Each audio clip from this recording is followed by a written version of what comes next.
The Beaufort County Board of Commissioner meetings is now called to order. If you would, please join us in our invocation and our pledge. Vice Chair will lead us through our invocation, and Commissioner Porter will do our pledge. Let us pray.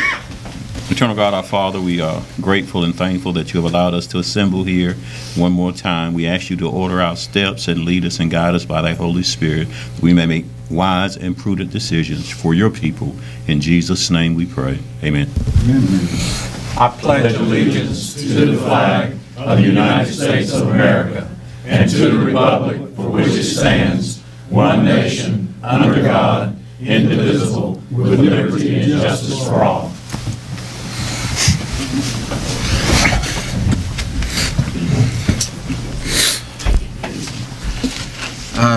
Start off by, does any commissioner have any conflict of interest that they'd like to disclose at this point?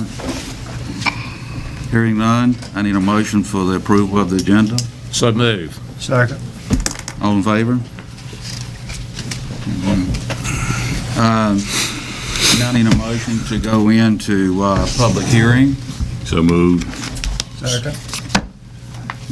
All in favor? Aye. Okay, Ms. James. The first public hearing is for a petition to name a private road, to assign a name to a private road of approximately 450 feet in length, which connects to Mordecai Lane in the Bath Township. The proposed name is Nirvana Circle. If anybody has any comments on that, you can come up at this time.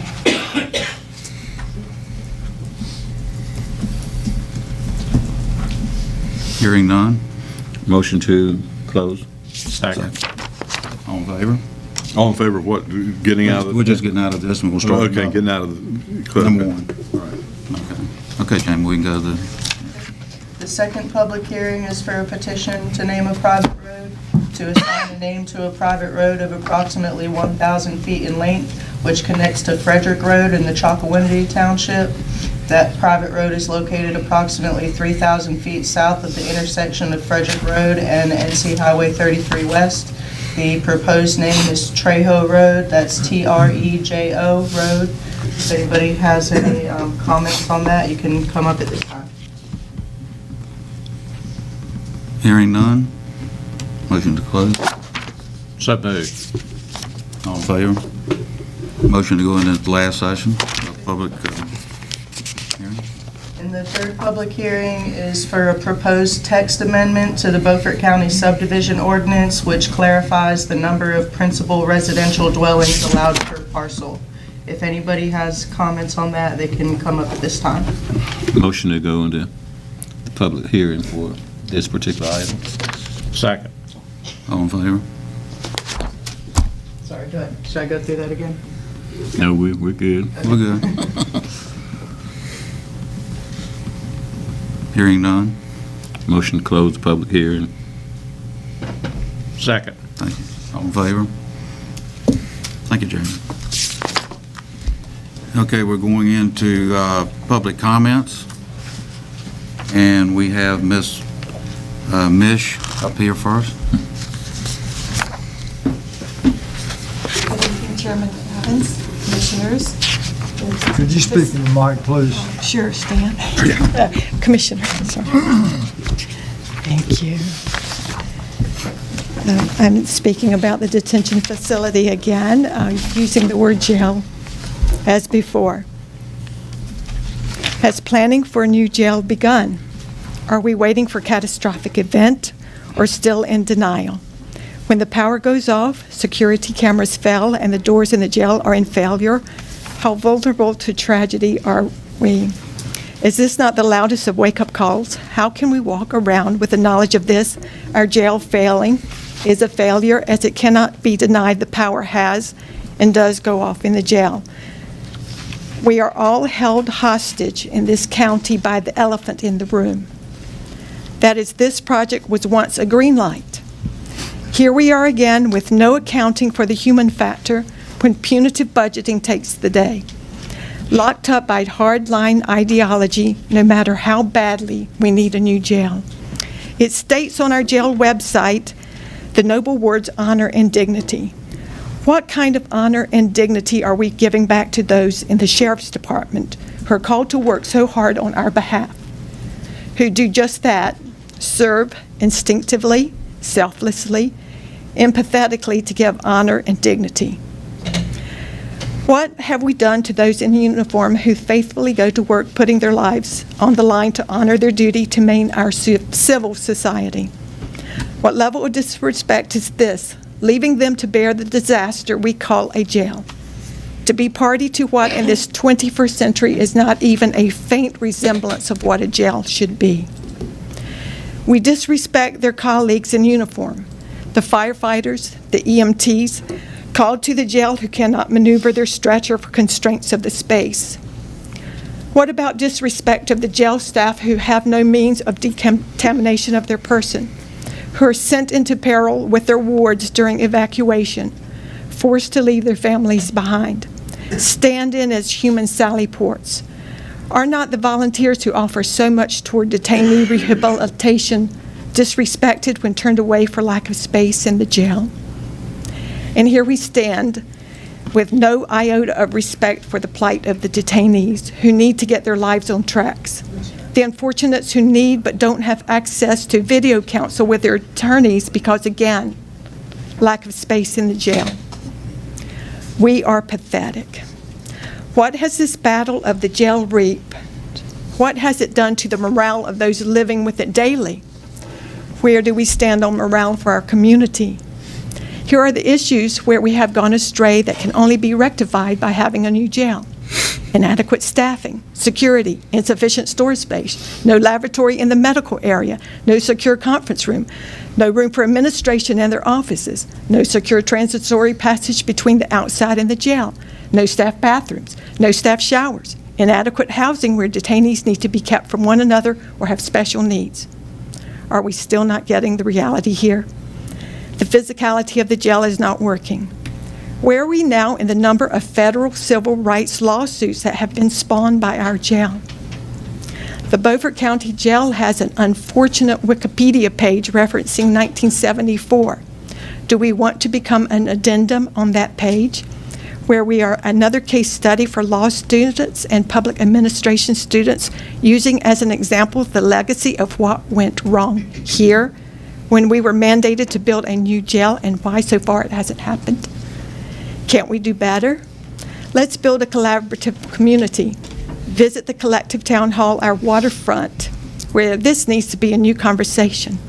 Take advantage of one of our greatest amenities, the fresh air that comes off our beautiful river. Clear our heads and work with neutrality when making decisions on laying the plans for a new jail. Dear Chairman Evans, the dire need for a new jail proved to me unavoidable since a grand jury tour of the facility left me baffled last November. Despite the turmoil and long-term politicization of the issue, we still need a new jail. The nature, structure, and cost of keeping this antiquated facility crippling along needs to end. I ask you to bring this issue immediately before the board and begin a plan for a new jail. We must all encourage community support and with all stakeholders included in the conversation in support of the commissioners in this task. Clearly, an organized effort needs to begin to correct past misinformation and entrenched mindsets. Our citizens who've never toured this jail need access to informed discussions and presentations given and sanctioned by our Sheriff's Department, the DA, and our commissioners. A new jail built with professional oversight specifically for our community needs, one built with guidance avoiding mistakes from planning to opening, is the crucial step we need to take. Please invite the National Institute of Corrections for planning here now to get this started. I'll leave a copy of this letter with the clerk, Ms. Mosher. Thank you so much. Thank you, Ms. Mosher. Mr. Anderson?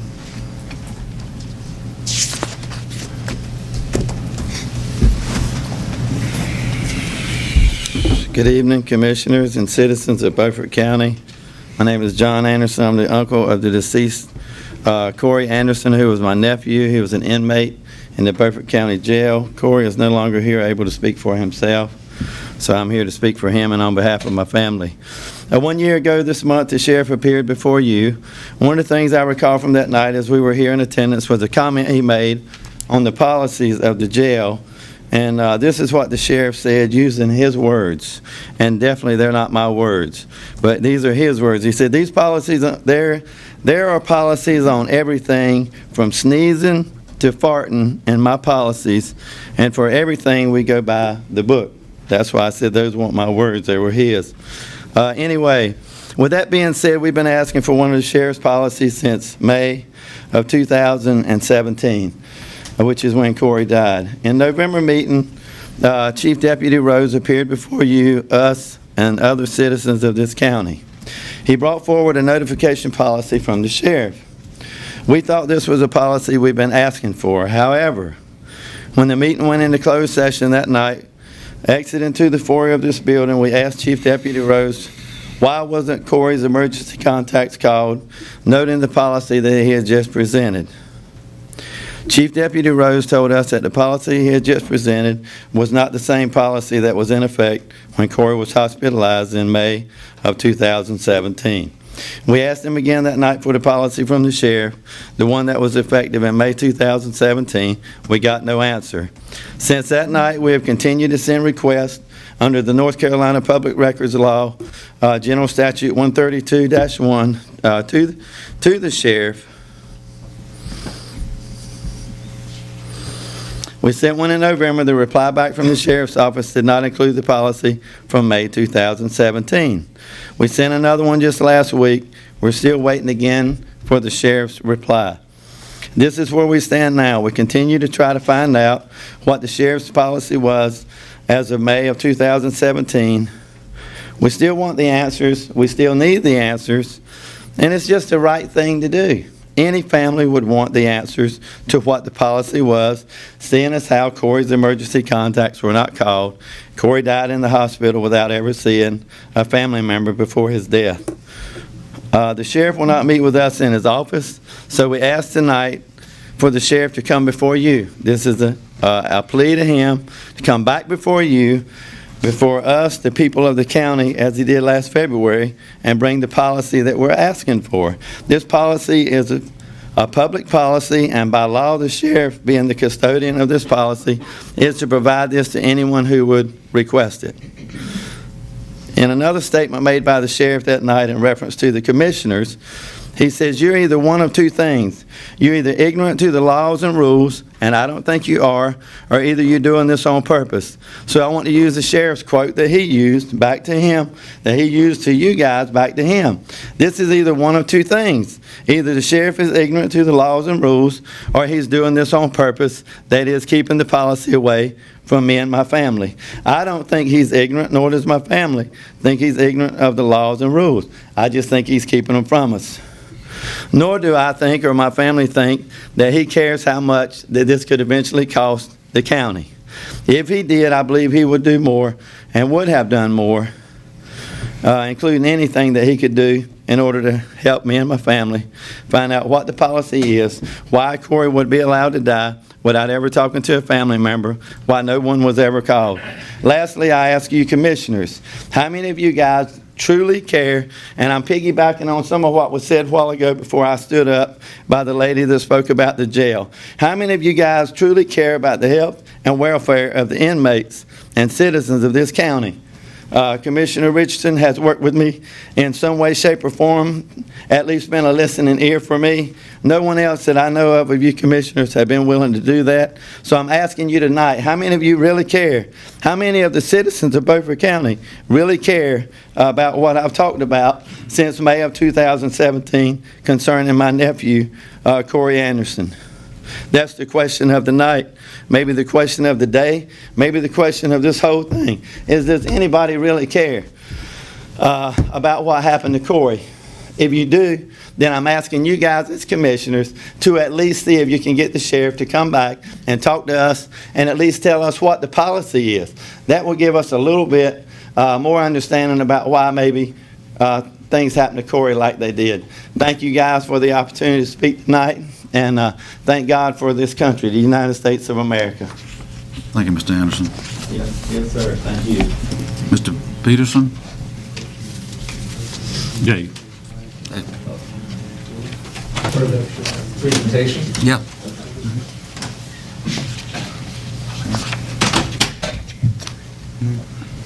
Three people. I don't, there's only two. Don't give me all of that.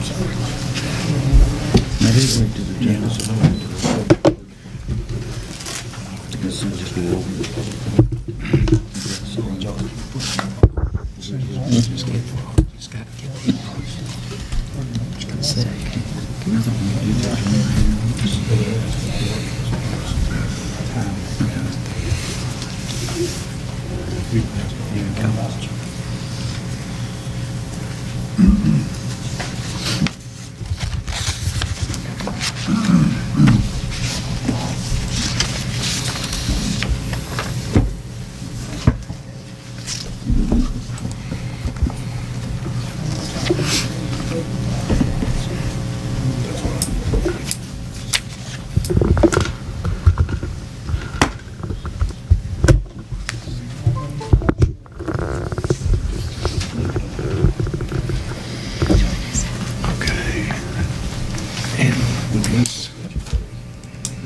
The truth will set you free. Yeah, you're right.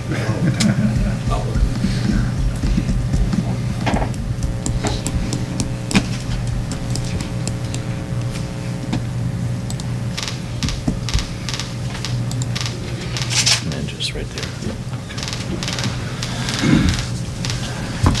Good evening. Trying to hit that lights back there.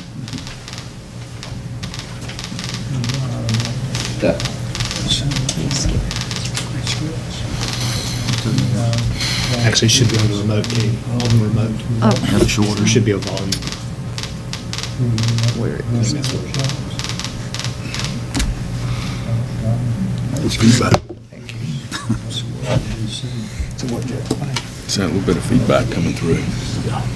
Well, thank you for having me here this evening. Once again, my name's Dave Peterson. I'm the Central Regional Director at Trillium, and I've presented in front of you for the past 4 years. And so you look familiar. I know you're new, but I think about 4 years ago, Yeah.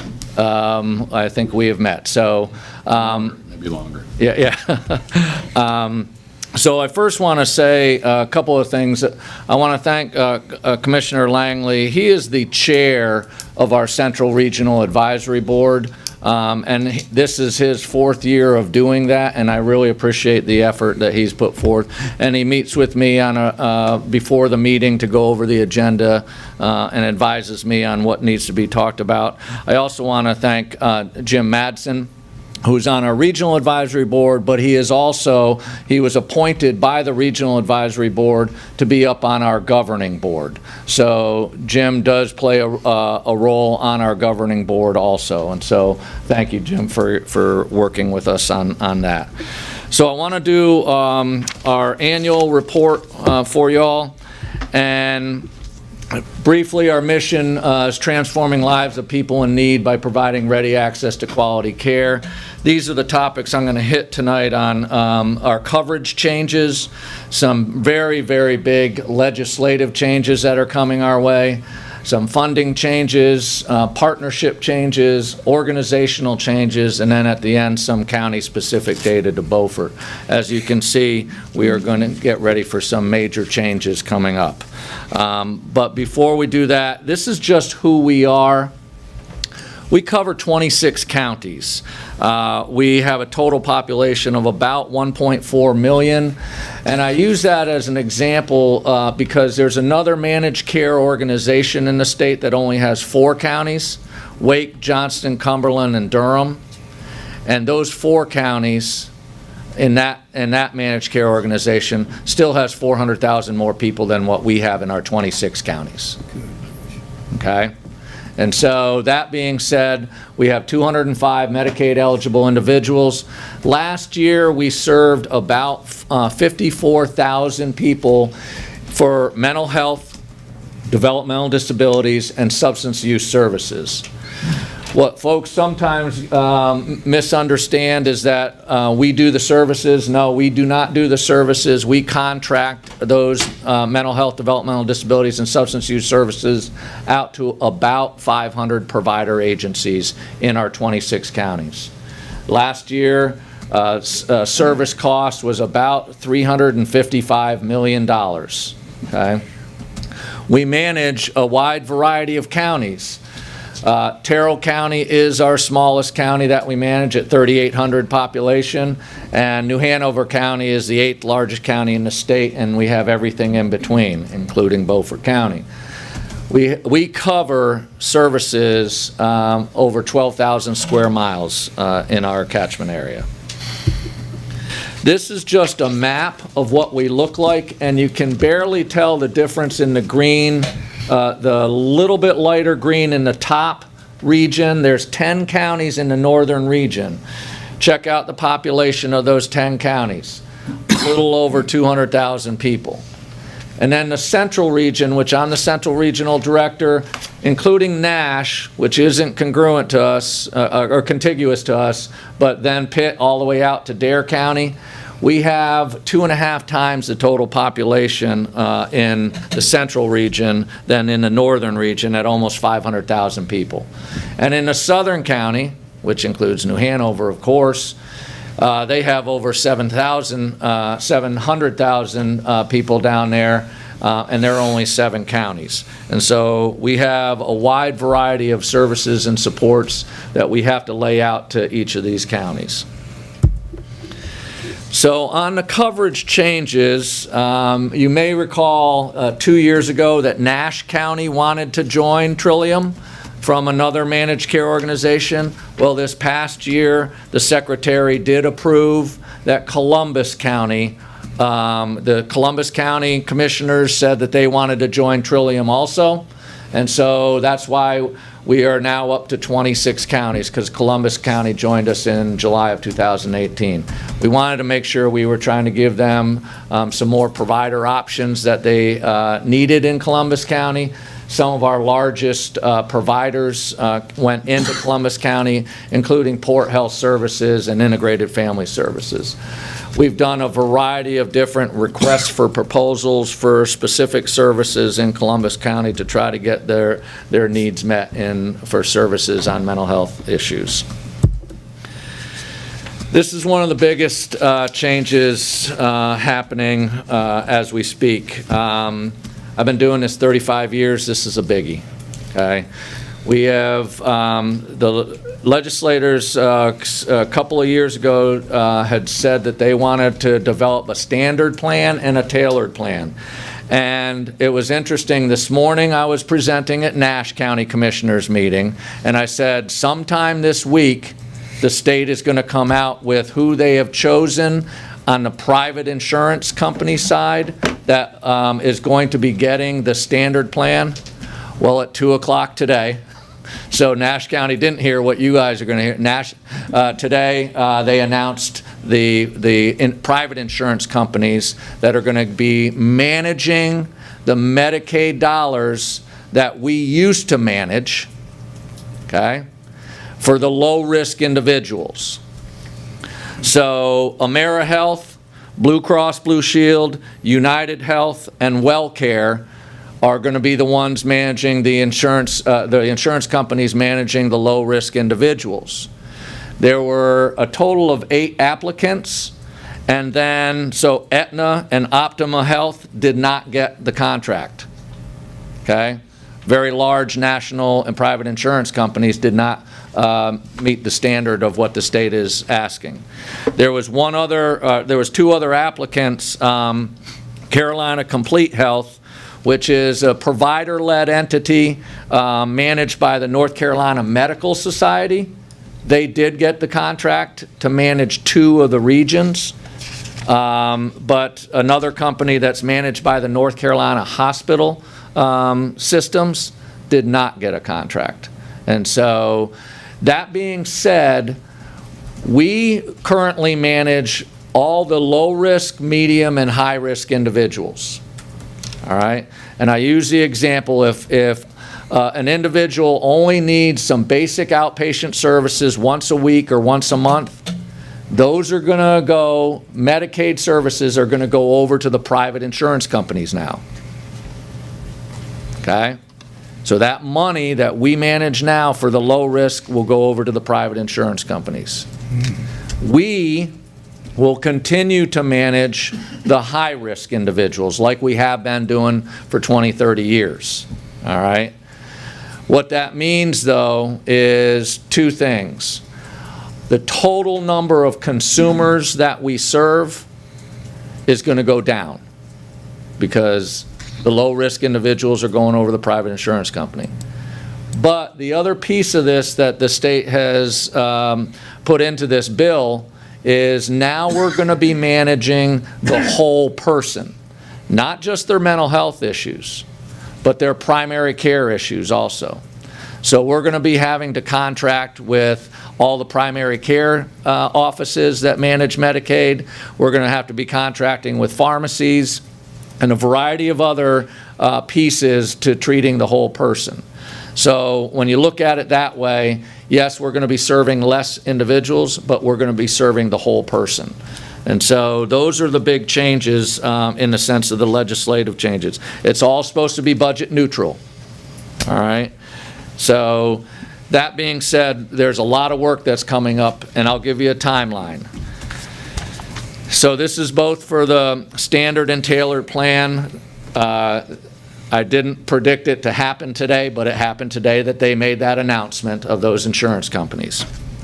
In July, those private insurance companies, and I'm not sure if you have ever needed to call Trillium, but currently we do have a 24/7 call center, all right, with licensed clinicians.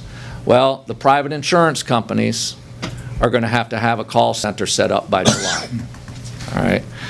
Then in July through November, they're going to be starting to set up the regions in which they are going to be rolling out the plan, and they're going to be rolling it out in 2 phases.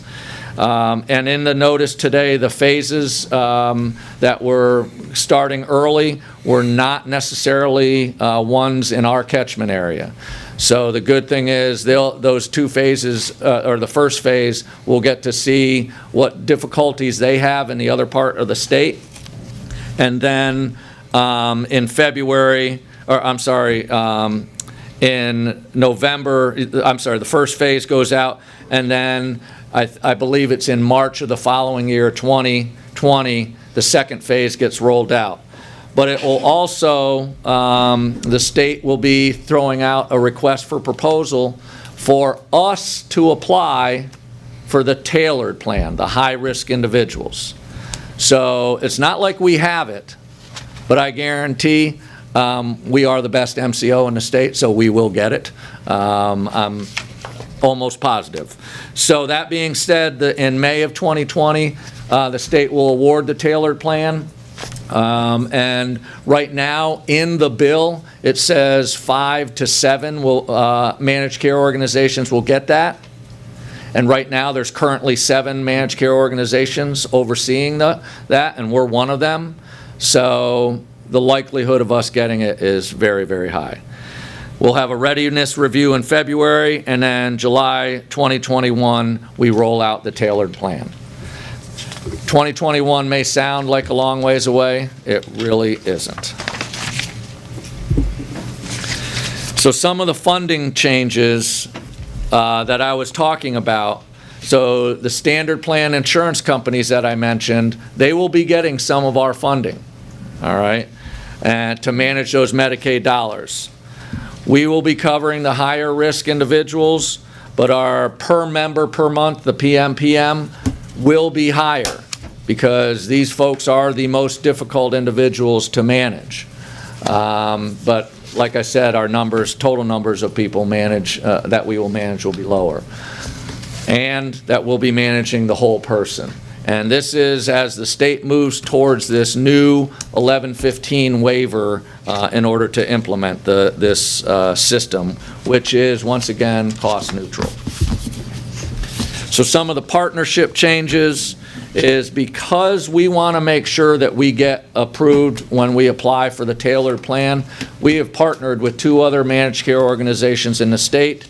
Alliance, which is the central part of the state, Wake, Johnson, Cumberland, and Durham, and then VIA, which covers 23 counties in the western part of the state. So we have, between the 3 of us, a majority of the counties underneath us.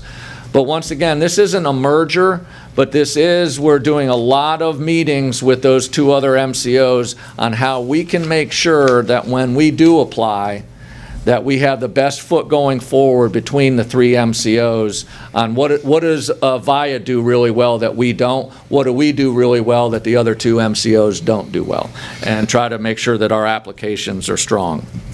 Okay? And since we just got notice today about who those insurance companies are, we're going to have to be partnering with them on how to transition the individuals over to the private insurance companies that are low risk. So with that being said, some of the organizational changes, you heard me mention that we're going to be treating the whole person. We are going to be doing a lot of work trying to make sure that we're addressing the social determinants of health. And Jim Madsen has been working on social determinants of health for the past 6, 7, 8 years and is very knowledgeable of that. And we're learning what are the needs out there for just the basic health needs. Trying to make sure that housing, transportation, healthy eating habits are being addressed through this through the social determinants. So we are going to have staff to oversee that. We will need to make sure that we're working closely with the DSSs and the health departments in this transition, because they manage a lot of the same individuals that we manage. And with that being said, we are going to need to be hiring another psychiatrist, because we were paying money to outsource the utilization management of all the denials of authorizations, and we're bringing that in-house now and needing a psychiatrist to do that. On the opioid funding, you may recall that the feds gave some cures funding, and last year Trillium spent a little over $3 million, and we served 1,880 individuals with that $3 million. We have been participating in a variety of opioid coalitions, and Beaufort County has been part of the second judicial district opioid coalition that is pretty aggressive on going after some federal and state grants to help address the opioid issue. On another big event that obviously has impacted a lot of us, we had a lot of internal and external tasks dealing with the hurricane. And so we put out a web page and got about $30,000 donated to us for food, clothing, and hygiene. We had 4,000 care packages delivered to various shelters. We had 1,500 comfort kits for children put together. We stocked the pantry for our transition to community living members, which is under a class action lawsuit at the state. We had 1,000 backpacks that were all packed by our counterpart in the western part of the state, Cardinal Innovations, and they delivered those to us. We also applied for a FEMA grant, which is called Hope for NC, and we are working on trying to make sure that that gets into every county to help folks get connected if they're needing services and supports in relation to the hurricane. This is the last bullet is a prediction of what potentially could occur because of the devastation of the hurricane. A 2 to 4% increase in services for adults needing mental health services, a 50 to 60% increase in services for children under 13, and a 35 to 45% increase in services for kids 13 to 18. We have staff on the ground seeing a lot of different responses to how people are dealing with the hurricane. Some have been immediate right after it occurred. Some people, it's now just starting to hit them because they still aren't back at their home. All right, and so we're really trying to work with folks to get back to where they were before the hurricane. One of our system of care staff was listening to a FEMA expert that was in Craven County about a month or two after, and basically he said to the New Bern folks, this is a 3 to 5 year process to get this town back to where it was. And so it's had a great impact on our communities. So lastly is the number of individuals that have been receiving mental health, developmental disabilities, and substance use services. For Beaufort County, we had 2,880 individuals total. We had 2,241 receiving mental health services, 752 receiving substance use services, and 334 receiving intellectual and developmental disability services. But if you try to add that up, some of these folks received duplicative services, and so it's much more than the 2,880, okay? So, and that's my annual report, and if any of you have questions, I'd be happy to answer. Sure. I have 2 questions. Are y'all totally government funded, or do you take donations? We are, 85% of our budget is Medicaid, about 13% of our budget is state, and about 1 to 2% of our budget is county. And so we are a state/local government-run agency, yes. But the second question is, when you said that you're all going to care for the whole body, is that housing too? Yeah, we have a housing department right now that does a lot of, they apply to a lot of federal grants for housing. And we've been doing that for a long time. We are just now going to be needing to step that up a little bit more.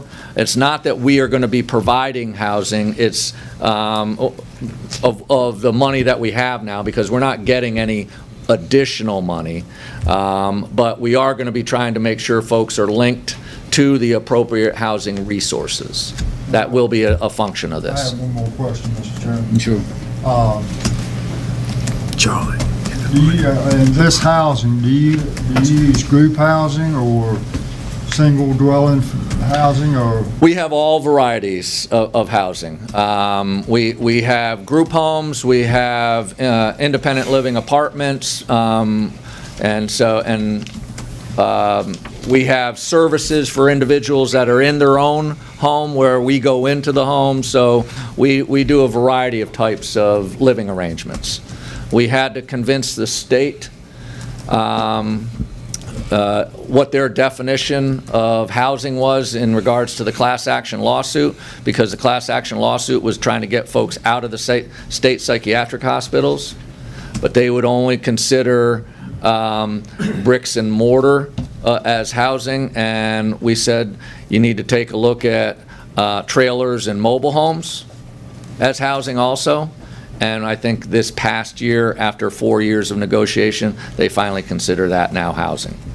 Because Mr. Chairman, Mr. Booth.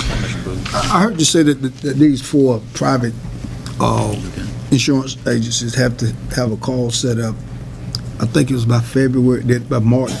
by July. By July. Yeah, yeah. Now, do they have to be in our captured area, or they can just be in anywhere in North Carolina, or do they have to be in our area where our people, just as long as our people can be accessible to it? Yeah, it's a call center, and so like our call center right now is just in Greenville, but we cover all 26 counties. Okay. And so it'll be someplace. So each one of those private entities is going to have someplace in our region. Well, someplace in the state, State. because those 4 companies are going to Cover be the whole state. statewide. Okay. Yep.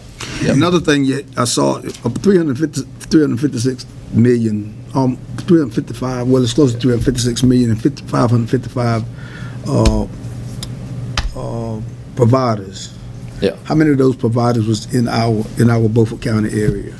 I don't know the number off the top of my head, and I can get that number for you, though. But we have, and let me clarify, providers can be a single licensed independent practitioner, okay, to a company as large as Easter Seals, that has 500 employees. Okay.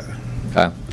So so the numbers are just out there. I mean, they're real dollars. Yes, yes, But because it's 555 vendors, that means it could be, like you said, several different yes. participants. Yep. Yep. Thank you, Mr. Chairman. Mr. Peterson, let me ask you how many psychiatrists you have for 26 counties? Trillium has one. Anyone else? Well, how many consulting psychiatrists do you have in the district that serves the district? We have a contract with a company called BHM, which is a national company. And I don't know the total number of employees that agency has. Mr. Chairman, I have Yes, sir. one more question. Sorry. That's fine. When you set up these housings, whether it's a group house or a single dwelling or whatever, do you have any problems with the neighbors that live close to them?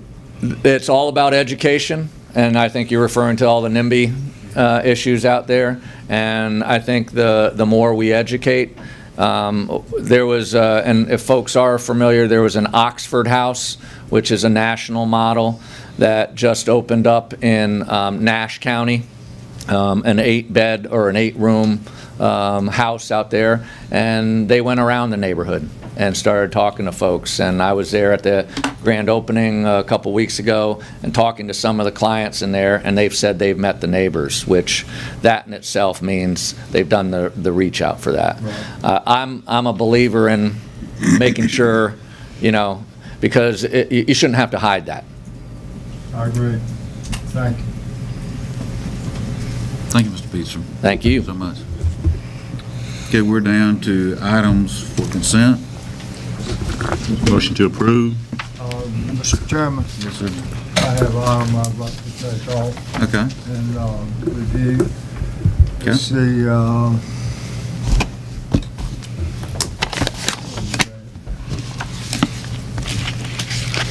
it's the schedule for our workshops. I got, 10.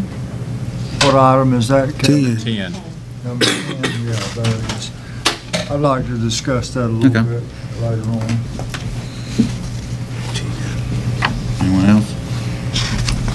Motion to approve the amended. Yeah. You have a motion? Yeah, I made a motion. I just amended it. Second.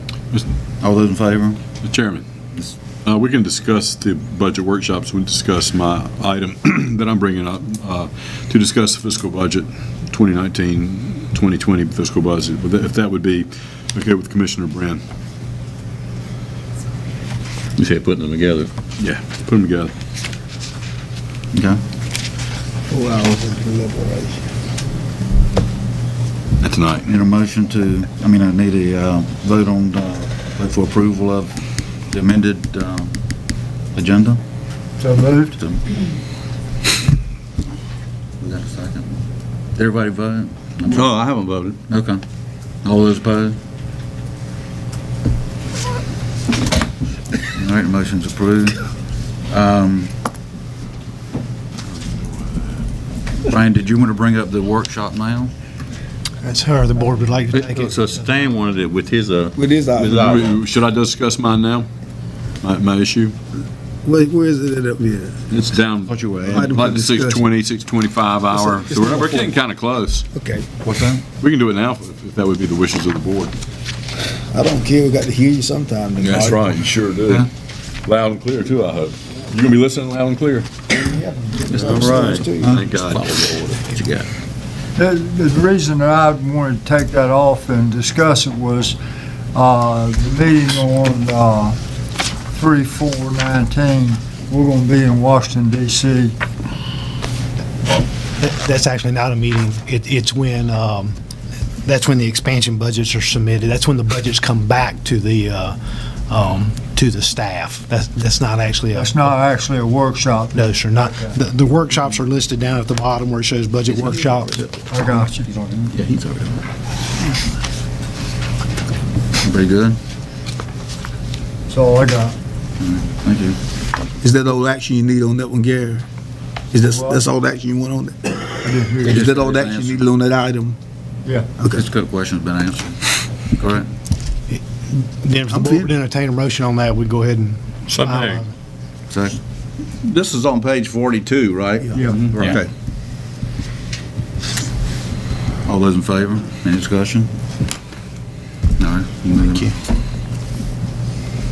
All right, items for discussion. Commissioner Richardson? Well, I asked the manager to give us an update on the FEMA flood maps for the public's information to know what this is about. We're spending about $5 million a year, people of Beaufort County, to buy flood insurance. And all we need is the maps to be approved so the commissioners can approve them, so they can be enforced by the building inspectors. And you're going to put $5 million in your pocket. We've got people that are paying as much as $4,000 and $5,000 for flood insurance. And some of those people won't even have to buy flood insurance if we can just get this stuff approved. I'm just, Mr. Chairman, is that okay? Yes, sir. Yes. I'm just wondering, the reason that Ed and myself and our lobbyists didn't go to Washington D.C. because of the shutdown. And I'm just wondering, is there lobbying in the State House and Senate and in the United States Senate to keep this in place? If I can address the overall piece, and I'll catch that as we go through. If you'll recall, we reported at the last meeting that the letter of final determination, which is the letter that the state submits to the federal government, to FEMA, to request approval of those final maps, was submitted in January. During that time, the federal government was shut down. We've received no update from FEMA since that time. I have reached out and contacted Senator Burr's office, Senator Tillis's office, and we've had conversations with their staff. That was during the shutdown. They told us that as soon as the shutdown opened back up, that they would have their lobbyists or their legislative folks work on that. They both recognize the issue very clearly. We have not had any contact with Representative Jones's office, simply out of respect for the situation that's going on right now. And for what I understand, it's simply a matter of it processing through FEMA and that letter coming back.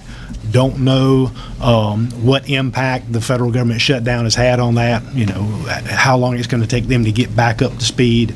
But that's the update that I have as of today. You good? The employee travel policy is the next item. Yes, go ahead. And it came up at the last meeting when the auditor discovered that there were some expenses that were being paid without receipts being submitted. There is a copy of the travel policy in the book, and I've read through it. And the only thing that I can find in there, because it is very clear that you're going to have receipts, and they have a per diem set up for each day by each meal, for what is allowable for meals for county employees that travel. And the only thing that I can see in there is, even if you're collecting, and this is a question, even if you're collecting per diem or per diem, whichever way you want to pronounce it, even if you're collecting that, you still have to have receipts, because the purpose of the per diem is when you spend more than what has been allotted. So you still need receipts for your meals. Is that correct? That's correct. Okay, and that's a clear policy. Employees understand that.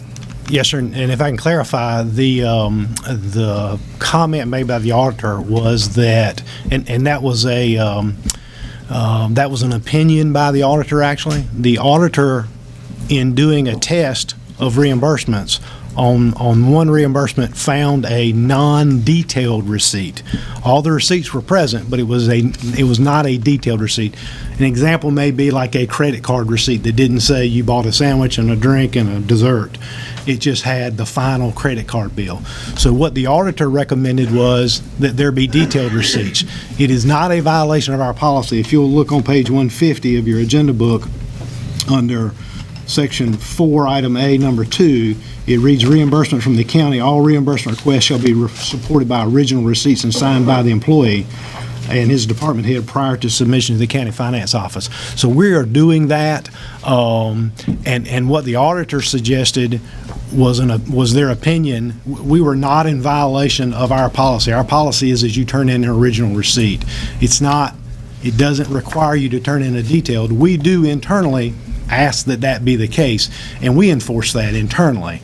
The reason I would recommend to you that you keep it the way it is that we address those issues when detailed receipts don't come in. We tell folks that that's unacceptable, and that they need to do that. If it continues, then we do not reimburse them. My concern is if you write in their detailed receipt, then if somebody misses one, which occasionally people will miss one, then we will be violating our policy.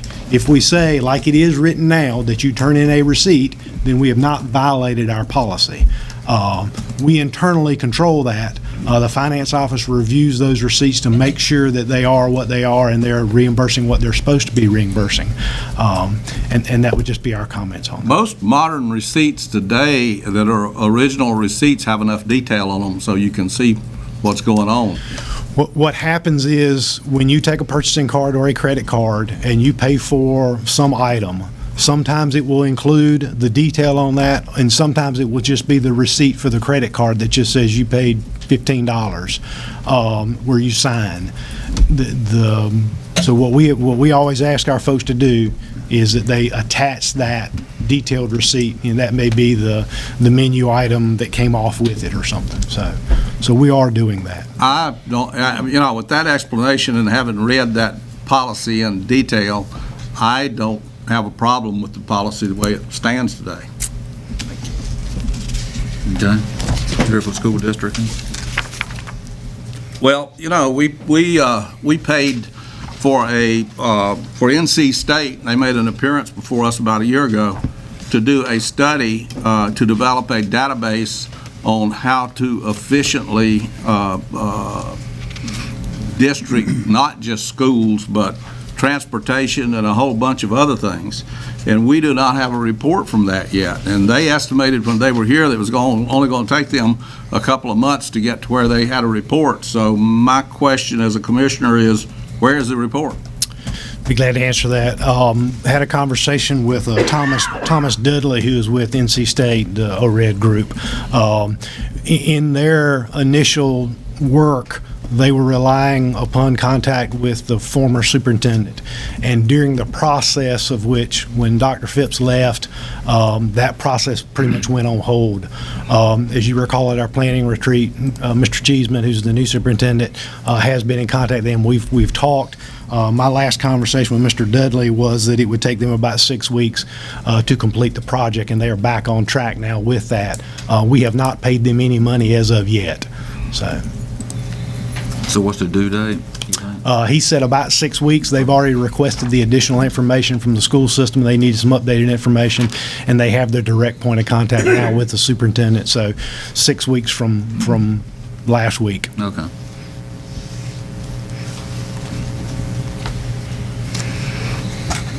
Dan, ready for Phil? Ready?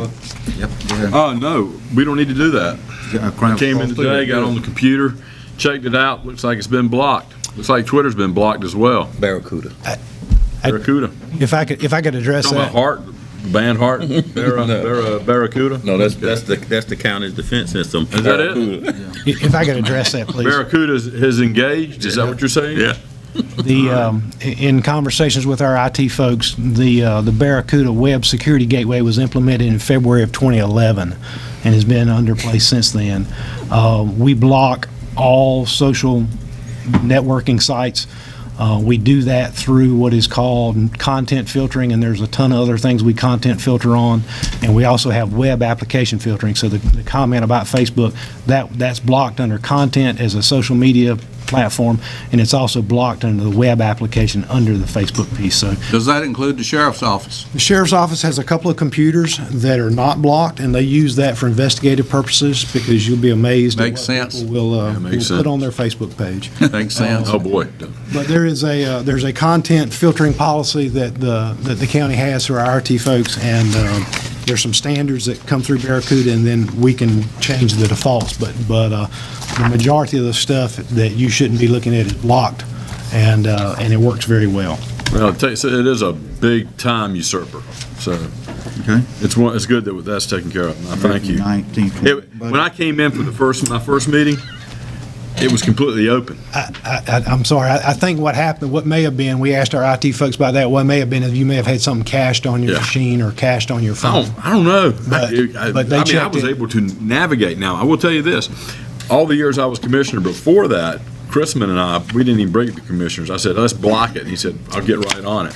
So it was blocked. It stayed blocked. And it stayed blocked all through the last 4 years. And then all of a sudden I get on the board and it's unblocked. I thought I'd make mention because it is a time waster. You ready for 1920? I am.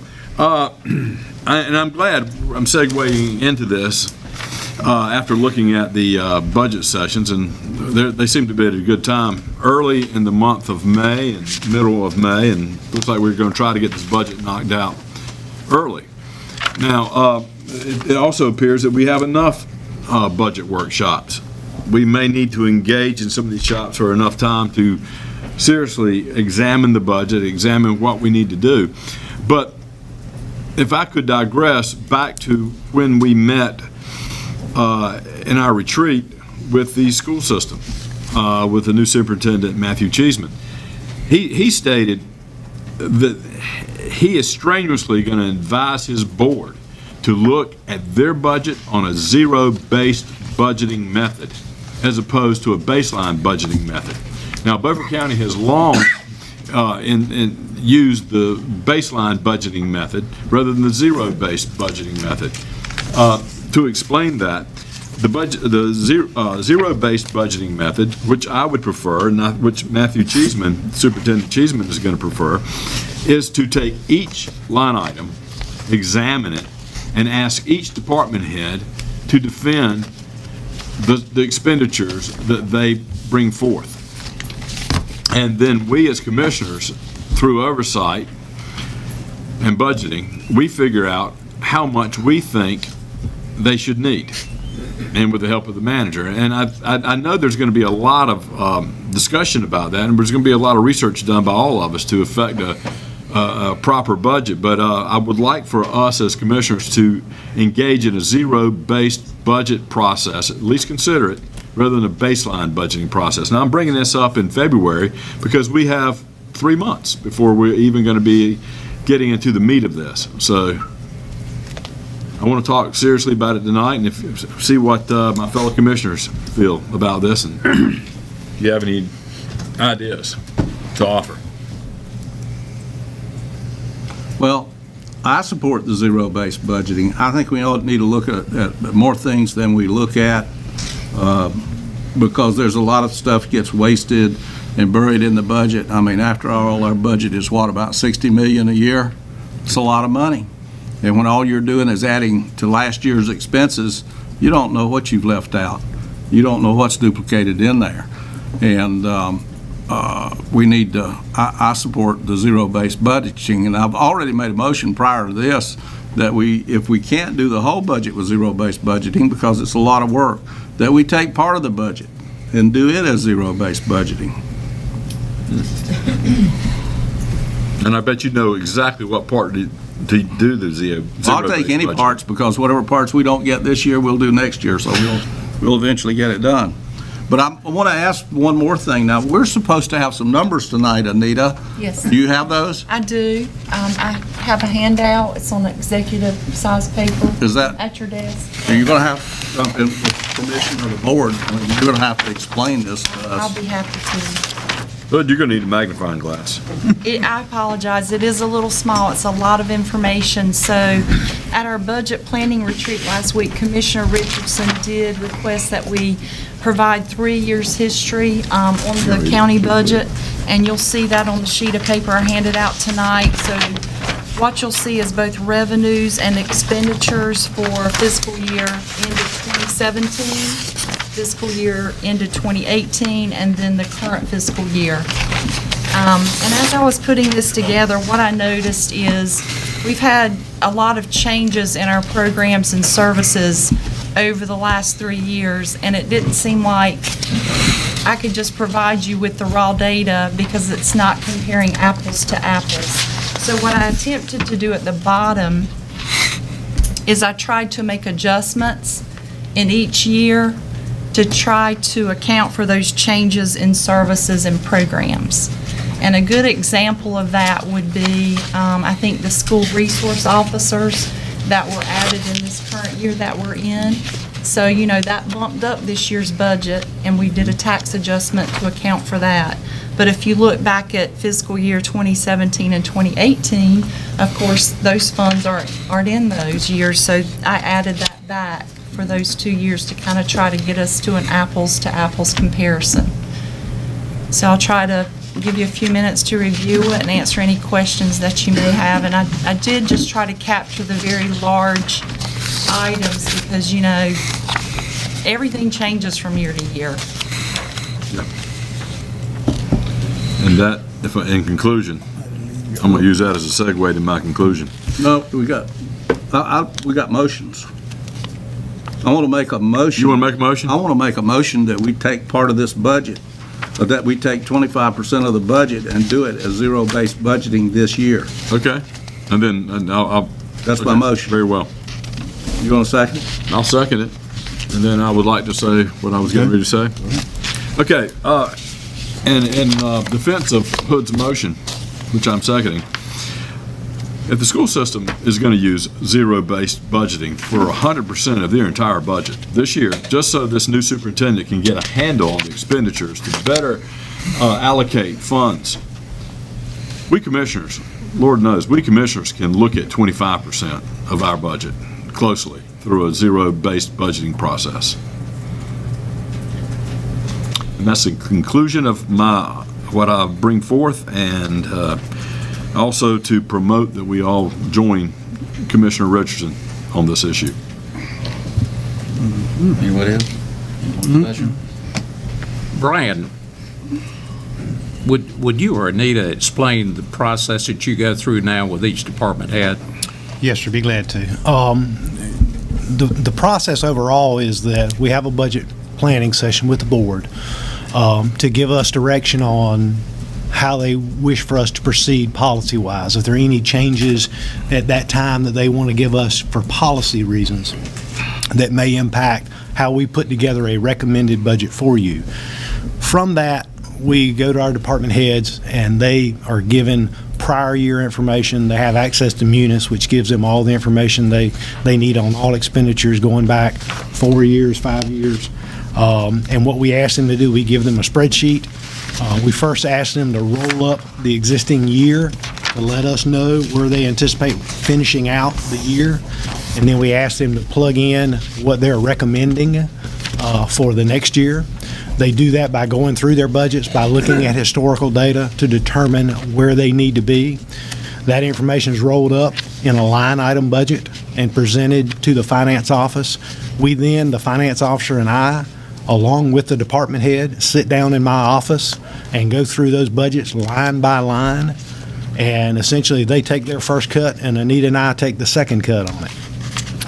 We look at those. Anita and I have our computers where we see Munis, and we have conversations with the department heads at the time about each individual line item and where they are and what they've requested. Sometimes we'll look at it and say, looking back at the historic data and say, this doesn't look right, you got too much in here. We may say you don't have enough in here based on what we're seeing.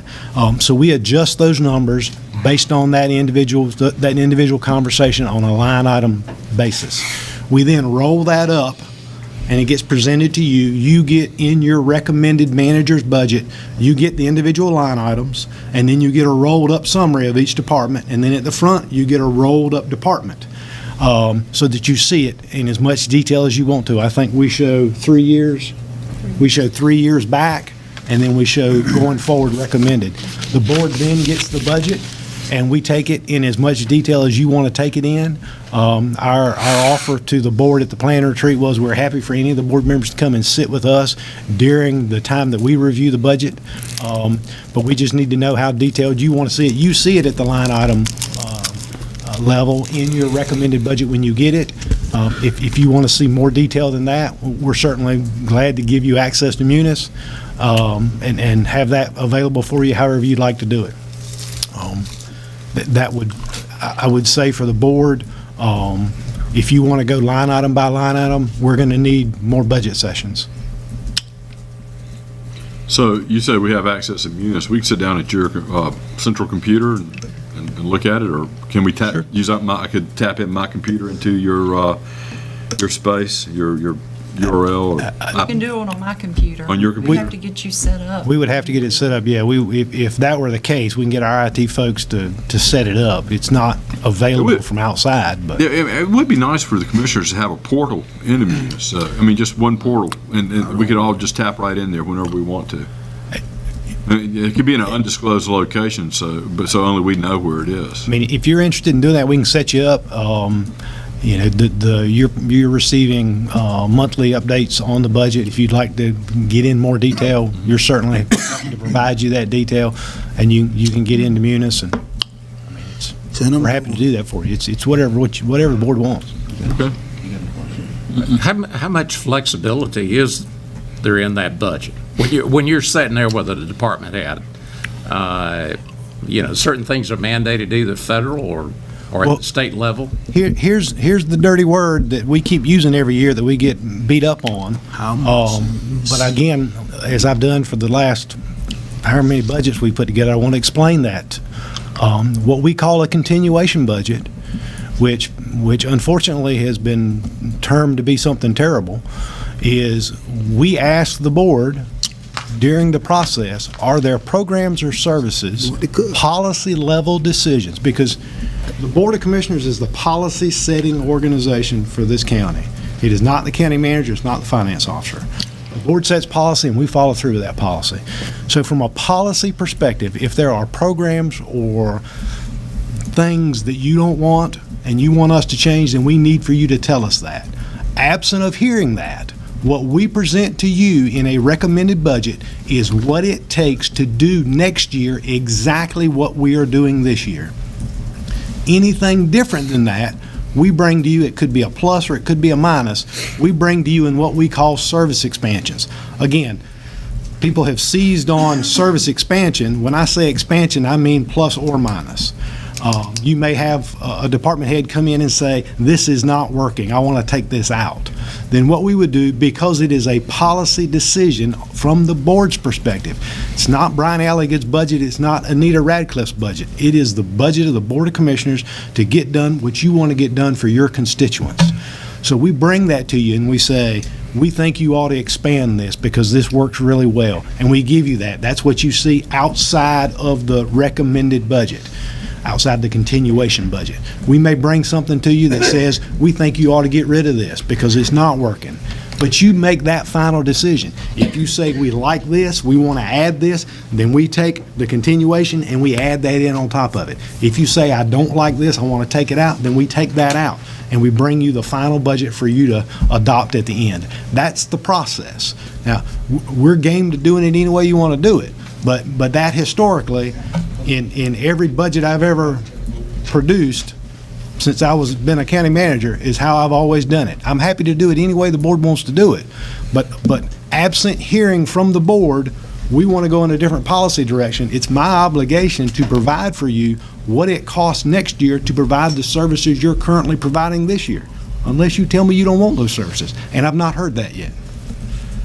So we're getting started here in February. We're discussing this tonight. We're getting ready to take a vote on Commissioner Richardson's motion to look at 25% of the budget through the optics of a zero-based budget. So, bearing that in mind, we're going to meet again in March. You're asking if we have anything to discuss, we should bring it before the board early on. So you'll have it going into the preparation of the budget where we meet in workshops in May. Am I right? We are asking for policy direction on the board. Starting now? For the budget. We could come and we could have a line item, agenda item, for March. If any of us have any thing we would like to talk about. You could. I mean, that is what we were hopefully anticipating to get out of this last budget work planning retreat, so that we would understand where we were going. And that discussion at the end was where we said, unless we hear differently, we're going to give you what you got last year. If the board so chooses at the next meeting to say these are different things we want to do, we're happy to do that. We just need it in enough time to be able to put it into the recommended budget. Okay. Mr. Moran?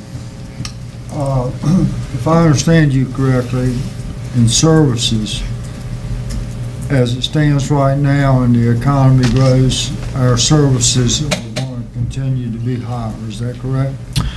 I would say that, I mean, if I think I understand what you're saying, the question, we have a level of service, there is a level of service that the Board of Commissioners has chosen to provide in the county. That level of service, as inflation grows and as costs go up, to continue to maintain that level of service, in some aspects it may go up, in some aspects it may stay flat. Just think about in your average, on your day-to-day life. Does gas go up? Well, it goes up for us as well, you know. So there is a factor of the budget growing simply because of inflation and costs.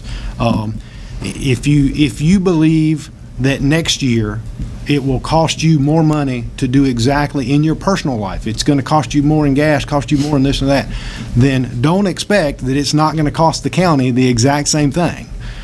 Because we're under those same constraints, unless you tell us, you know, you may on a personal level say, I'm not going to the movie anymore, so that's where I'm going to save my money. Well, you need to tell us as a staff, I want to do away with this program. Otherwise, we're at the same mercy of the economy that you are on a personal level.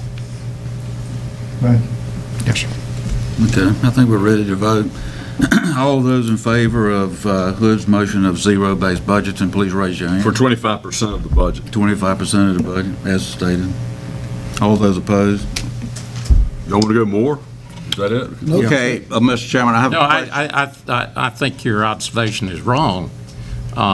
If you look back at the way it's been done since Brian and Nita was here, through the budget workshops, you can ask questions of the department heads or any of the outside agencies when they come in. Mm-hmm. So you still have, you've got a chance to control the budget all the way down to the very end. Oh, well, I know that, but all the way down to the very end. But what I'm understanding, Commissioner, is that when we start off with this, and the way this is started, as of the retreat, and Brian asked that we give him direction beginning then.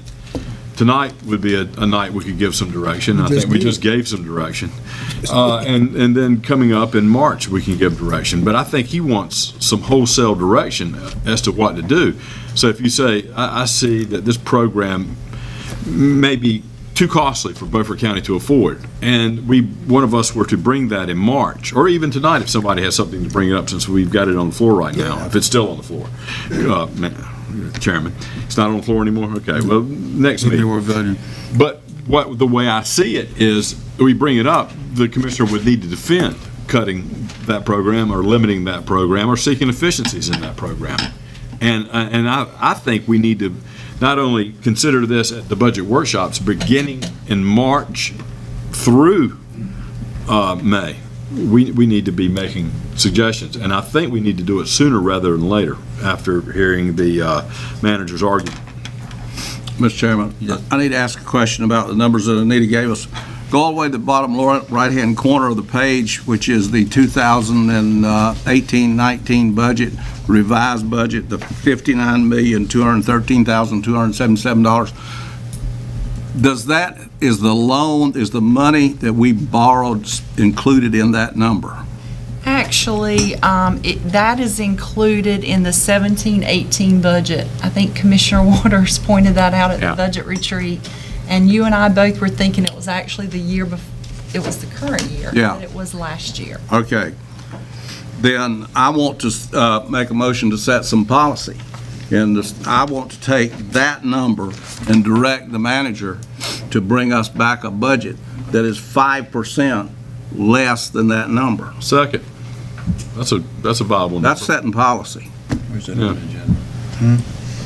That's actually, it's not zero-based budgeting, it is baseline budgeting. You're saying 5% decrease the cost of governing Beaufort County by 5% and figure out where to cut. That's what And I'm you're saying. satisfied that there's that much waste, if not more. That item's not on the agenda. It could have been there.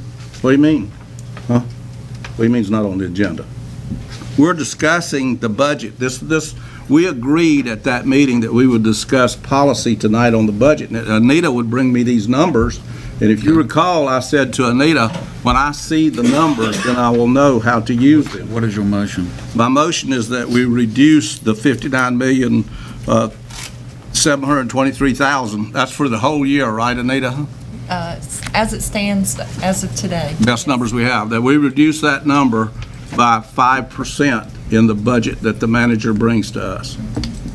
No, second. Mr. Chairman, Yes, is there a Mr. second yet? Yeah, Stan, second. So we had a discussion. I think that if you want 5% out of the budget, then we can do that at the retreat. I mean, at the budget meetings. There's probably 5% waste in the budget. I don't have any idea there's not. But we can do that when we all sit down together, and if we see something that we don't like, we can adjust it at that time.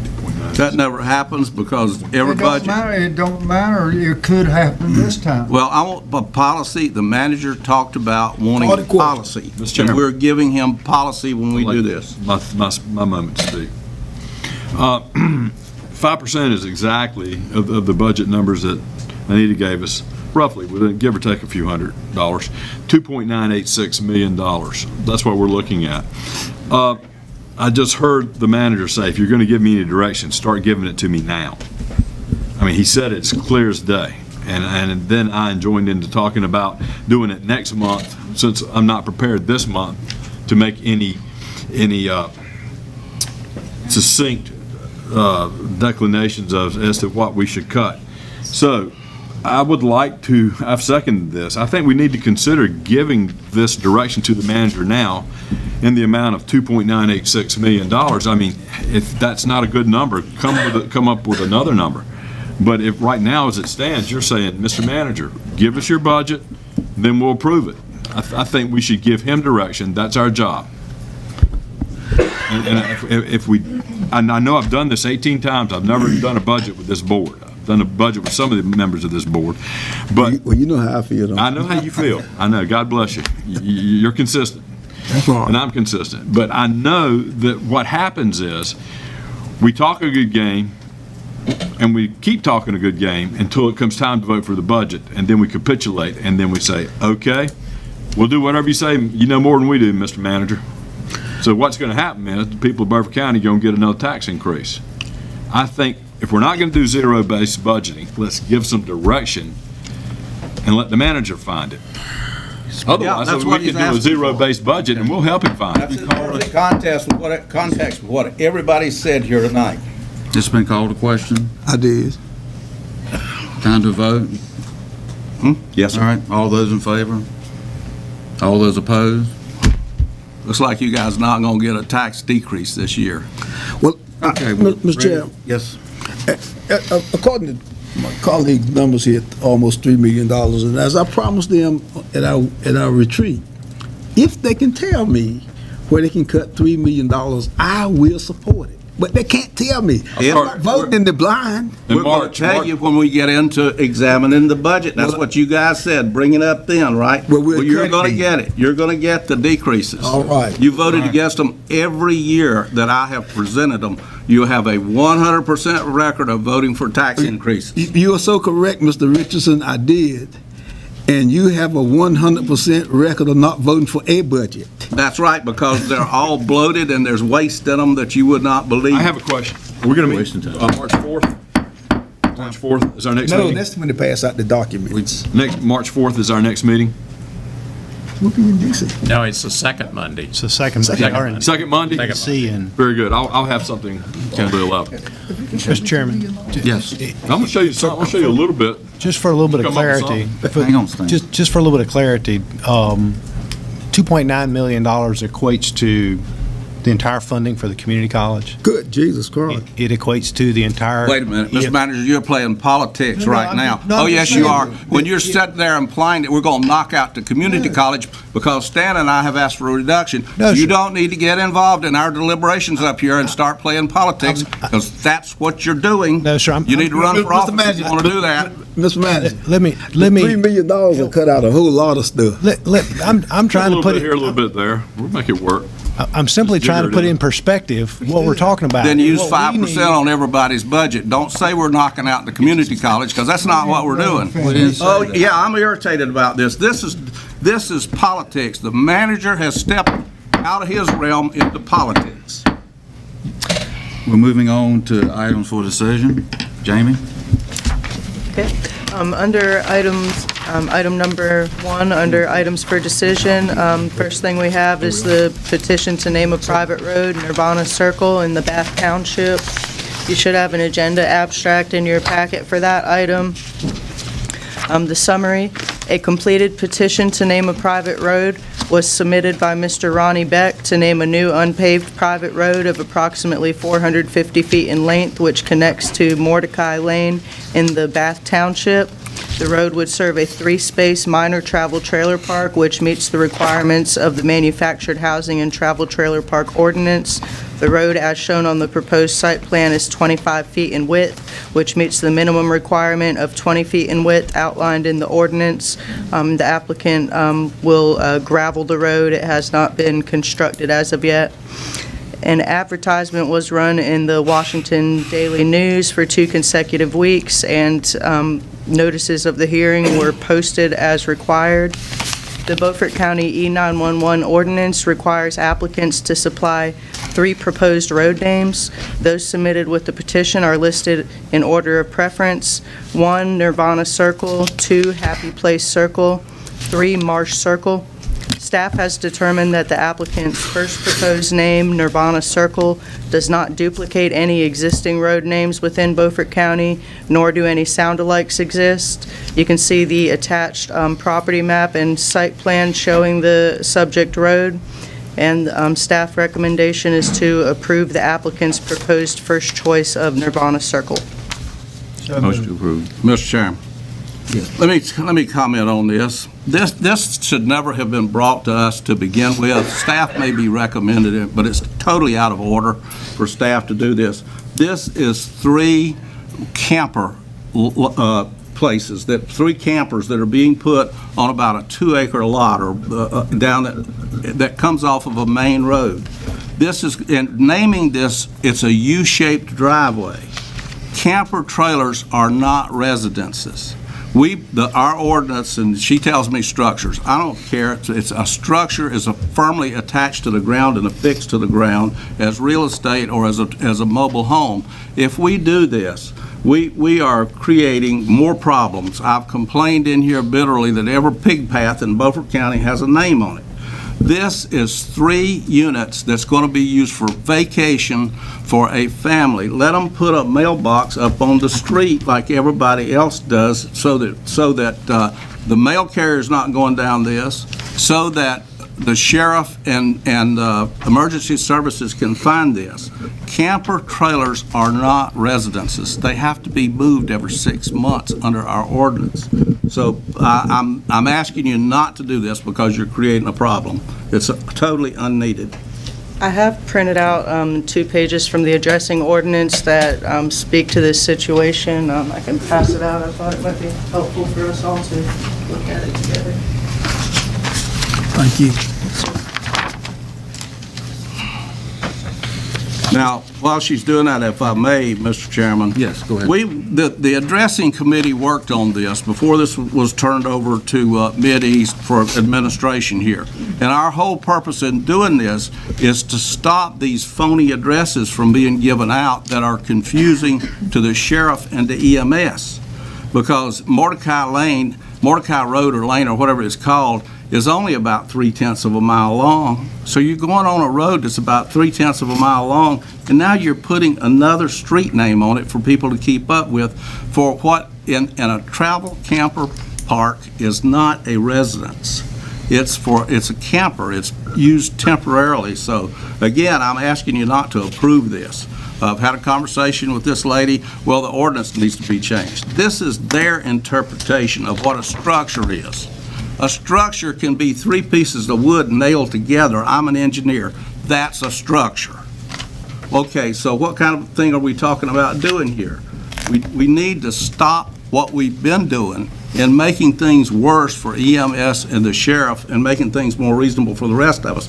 This is not even a legitimate subdivision of land. It's a 2-acre lot that fronts on a road. So I'm hoping that you won't vote for this, or at least table it if you must until next month so we can figure out what we want to do, because this is not good policy. Mr. Chairman. May I ask a question? Yes. The part that you're showing us is the highlighted part here. Is that what Yes, we sir. want, Jamie? And as it states right now, if we was to do this, we are within our policies, aren't we? Yes. And if we go back and amend these policies, it's not retroactive, is it? I think it would be helpful if we go through the ordinance, if you don't mind, but no, if you change the ordinance, that only changes it from that date moving forward. It's not retroactive, That's to right. answer your Thank you. question. Yes, sir. Then we should table this until we can get our ordinance straightened out, because what's going on here is the planner's interpreting a structure to be anything that anybody sticks out there: a rabbit box, 3 pieces of wood nailed together, a camper trailer, a brick home. All of that they're interpreting as being something that's worthy of having a street address. And we're just making trouble for ourselves, for EMS and for the sheriff's department. A mailbox up on the road for it's a temporary residence, lot 105 Mordecai Road, Lot A, Lot B, and Lot C. That does it. It's only 200 feet off the road. It's a private lane. It's not a dedicated right-of-way. And we've had serious conversations within the group that's working on this about it needs to be a dedicated right-of-way before it's named. This is not a dedicated right-of-way. It's so far from where it should be that it's unreal. So if you have a tendency to want to approve it tonight, I guess a motion to table is in order. Second. And let's come back and look at this thing again, because we need to toggle her absolute interpretation of what this ordinance is, so that these things are not, so that campers don't become permanent residences. And that's going to become another problem in Beaufort County. Mr. Chairman, Yes, sir. if you look at page 2 of the handout, it says, number 1, a private road should be defined as any road, lane, drive, or easement which serves 2 or more structures, not facing any public maintained road or highway.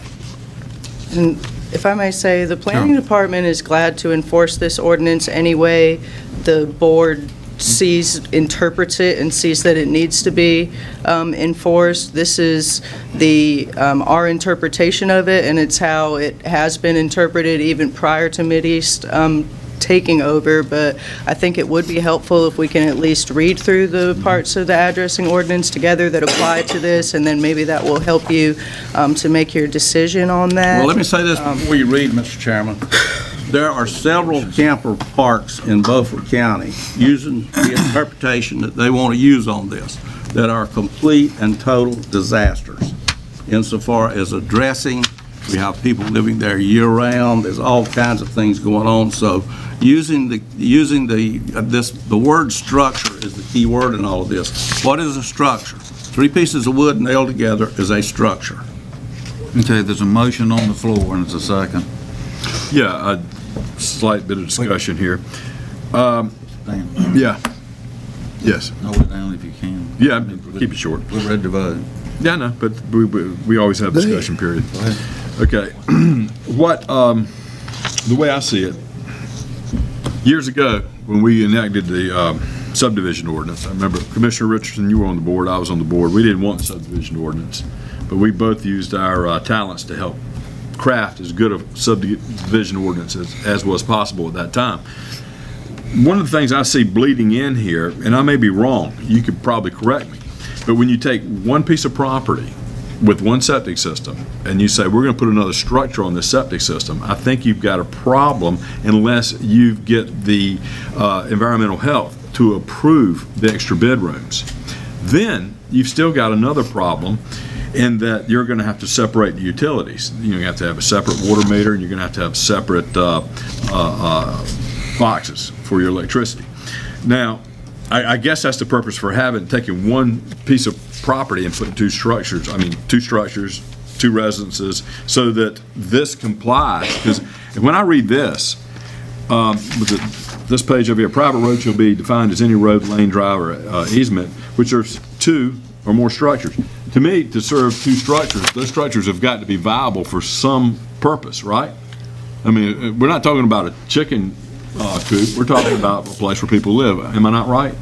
To answer your question about the septic, they have to get an improvement permit from environmental health before they're approved through planning, and that was taken care of. And sorry, what was your follow-up? Well, that would be taken care of first. Now, my follow-up to what we've just discussed is, now you're talking about, you're tacitly making changes so that it could be construed that there could be a subdivision of the one lot serving 2 separate purposes. Does that?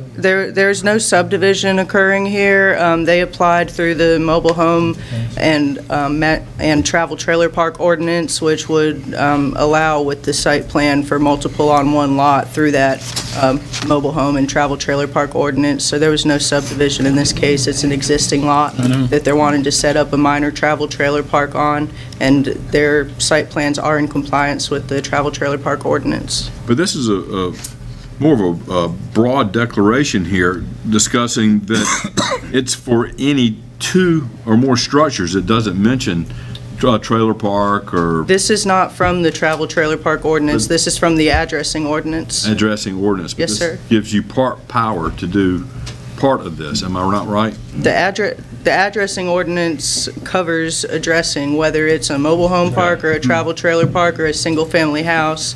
That's covered under the addressing ordinance, and their standards for development for their site plan for the travel trailer park is covered under the travel trailer park ordinance. That's just pretty standard how those things work. Seems like we're getting down into the weeds, and we're really not getting into the whole ordinance. And Thank you, Stan. I do have a copy of the entire addressing ordinance if anybody wants it. I thought it'd be good to print out the parts that were actually applicable to this situation, and I would still like to... The subdivision ordinance prevails, not the addressing ordinance. Y'all got the wrong ordinance. Commissioner Green? Yeah, I'd like to rescind my motion, and I would like to table this to next month so we can talk to EMS and Chief Deputy Rose to see whether there would be any confusion because of it. Motion did he make? Motion did he make? Did you make the original motion? They made the motion at the same time. okay, very good. I will caution the board that if you... Bryn said, I move at the same time. Okay. Well, I'm not rescinding. I will caution the board that if you choose to table it, that's up to you, but you will hold them up on getting their building permits. They can't get that until this is taken Do care we of. have a second? Whoa. Okay. What's the motion again? Vice Chairman Lundy motion. I had the original motion. Road Okay. as Nirvana. Second. Uh, Did you second? Yeah. Okay. Is that not Nirvana in the band or State of Well, Mind? we need a ruling on how the motion to table fits into this. It came afterwards. It came afterwards. Yes. Well, ask the attorney, he's our parliamentarian. Within our rules, the motion to table, can it be made at any time? You gotta address it. I don't know right at this moment.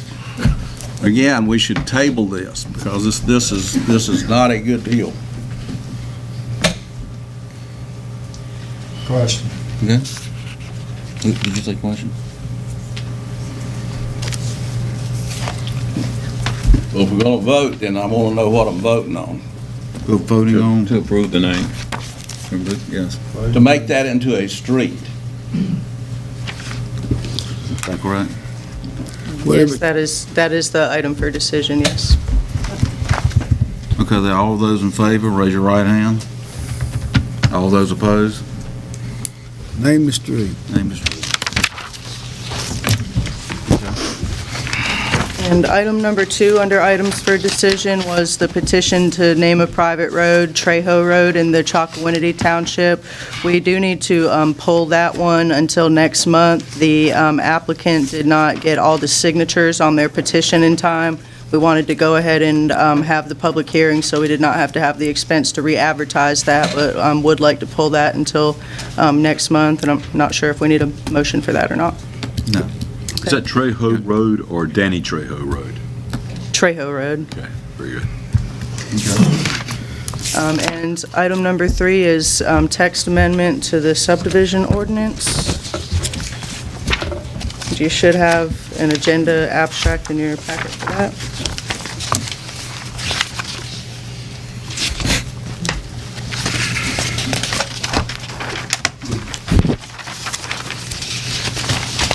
So to give you a little background, the subdivision ordinance is not clear on how many residential structures or primary residential structures can be on one parcel. Staff has received a wide variety of comments, not just from the planning board, who we worked with this on for a few months, but also from county staff, some surveyors, and some other interested community members.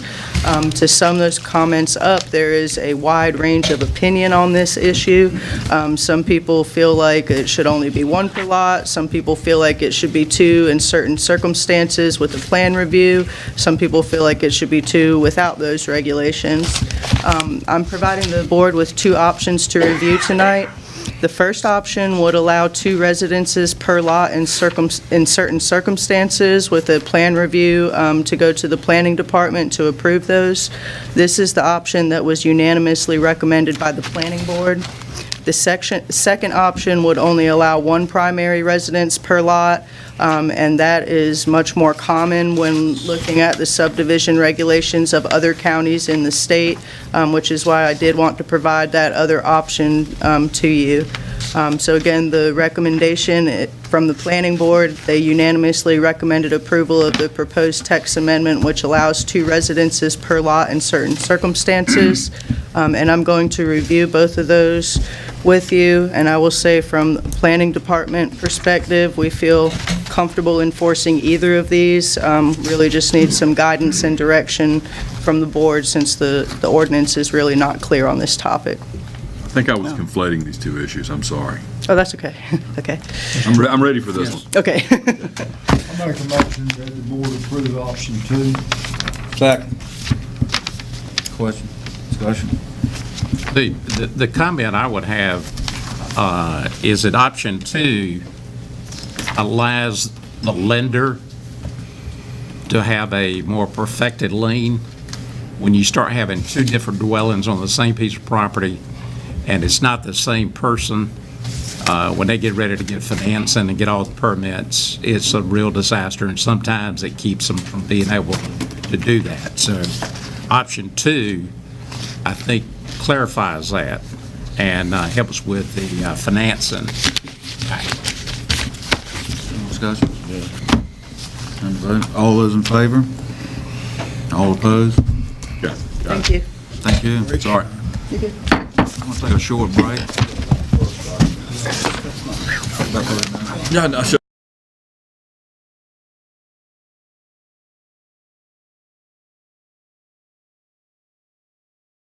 Robert Rodriguez brought him out of jail to train boxers. And that's how he got him in the movie business. Okay, we're back, and Mr. Mercer? Commissioners, thank you for allowing me to present tonight. In the January meeting of the EMS Oversight Committee, we received an application from Royal Protection Services, LLC, wishing to start their initial franchise for non-emergent transport service here in Beaufort County, and this is for your first reading. If you have any questions, I have Mr. Andrew Cacaro, one of the co-owners of the company, with us tonight. He's back. What you need, a motion? First reading. Second reading? Second. Do you need a motion? Just got, Just to go to the second reading, that's all. All right. No motion. No motion. I'll take mine back. you got it. Thank you very much. Thank you. Thank you for coming. Yes, sir. Thank you. Lisa? You've got in your packet the agenda abstract. The Holland put out an RFP. We needed some legal services and appraisal services for one of the projects that you approved 2 years ago, I think. And they put the RFP out. They got responses from 3 law firms. And as you have that information, the low bid was Mesa Rayner in Bellhaven. They got no response on appraisal services, so they have put that RFP back out. So the recommendation is a motion to retain Mesa Rayner for that legal service. Mr. Chairman, I move that Mesa Rayner be the attorney. So moved. Second. Okay. Any discussion? All those in favor, raise your right hand. All those opposed? Cheap as beer. Thank you. Thank you. It was cheap as beer. Don't get too close, that's all I'm gonna say. That bug you had the other day. All right. Got any more hand sanitizer? Yeah. I do have some more if you need more. No. I didn't bring it with me. If you got As long as simple, you've got it. As long as you've got it. That's you all. have that simple container. Yeah. Okay, well, this goes back to, we were asked earlier on after Hurricane Florence, if we needed any help to support the mosquito abatement programs that we have in place. They asked us to send them an itemized wish list. I sent them a list, and we asked for $44,000, and in that wish list, I asked for a truck. And so they said, okay, and they gave me $64,000. So, this is what I'm asking for, your approval to go ahead and purchase the truck. I can't remember the exact number, but around $30,000 for a truck. It's four-wheel drive, so we'll be able to get back a little bit further than where we normally go for those mosquito surveillance traps and stuff that we're doing. Mr. Chairman. Put a fogger on that truck. A what? Put a fogger on that truck. What we'll probably do is move the older one down to becoming a fogger truck. Oh, okay. Commissioner Rain? Is there any way that it put you to a disadvantage if you could hold off on this until budget time? I have to spend it before then. It's grant funds. Oh, there's no county dollars. Oh, that's right. No county dollars. Motion to buy the truck. Got a motion? Second. Second. Any questions, any discussion? All those in favor, raise your right hand. And now I got a question. What you can do with the rest of the money? One of the things we're going to buy is Now, I mean, you got to spend it before budget time. well, right now the traps, we set them out at nighttime, and then the next day we pick them up, and we know there's like 4,000 mosquitoes in there. So we're getting an attachment that goes on top of it that'll count what time they go through. Okay. So that'll better tell us what time we need to spray. 'Cause if they're coming through between 6 and you got 7, we know that's the best time to So spray. you got another 20,000. Yeah, the rest of it, we're looking at GPS, we're looking at 2 new foggers. All right. I just want to know, you had to ask you all the questions now. Jim, since you're standing up here, just to tell the public, come mosquito season, which is going to be here sooner than later, just to reiterate what we talked about the other day in the retreat. But you said that you're going to be trapping, you're going to be trying to figure out where the mosquitoes are at their worst. But you also said if anybody has a problem, If they have a complaint driven, if they can prove that at least 15 lights per minute that's landings lights per minute, then that would be a serious contender for a fogging. Right, so you call us and we'll go out there and investigate it and determine whether we should be spraying it or not. Excellent. That's called consumer-driven complaint. So consumer-driven complaint, people need to be ready and prepared to complain, and we'll fog this county next year. Well, but we still have some time constraints, but yes, we'll do the best we can Okay. to take care of those complaints. We kill them in my neighborhood, we got to kill them in every neighborhood. Thank you, Jim. Christina? This is Beaufort County, though. I know, let's kill them all. A good mosquito's a dead mosquito. Good evening, Commissioners.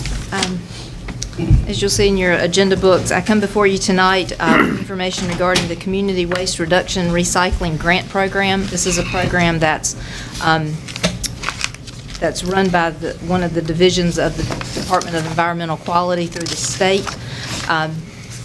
Currently requesting that you allow us to submit the attached grant application. This was prepared by CDM Smith.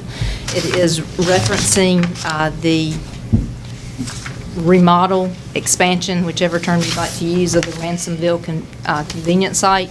As you recall, due to the closure of another site, this site, we have been given the direction to expand the site and to make this a mounded site instead of having to utilize steps to access the containers. So again, this grant fund would just go to supplement the funds that would be needed for the expansion of this site. You will see that it is a match is required. It's at least a 20% match, but again, keep in mind that this is a project that we were looking to fund anyway, so if we were to receive grant funding, it would just decrease the expenditure that the county would put out. Motion that we approve to allow her to go forward on this grant. Second. Second, discussion? Yes, I got it. Okay.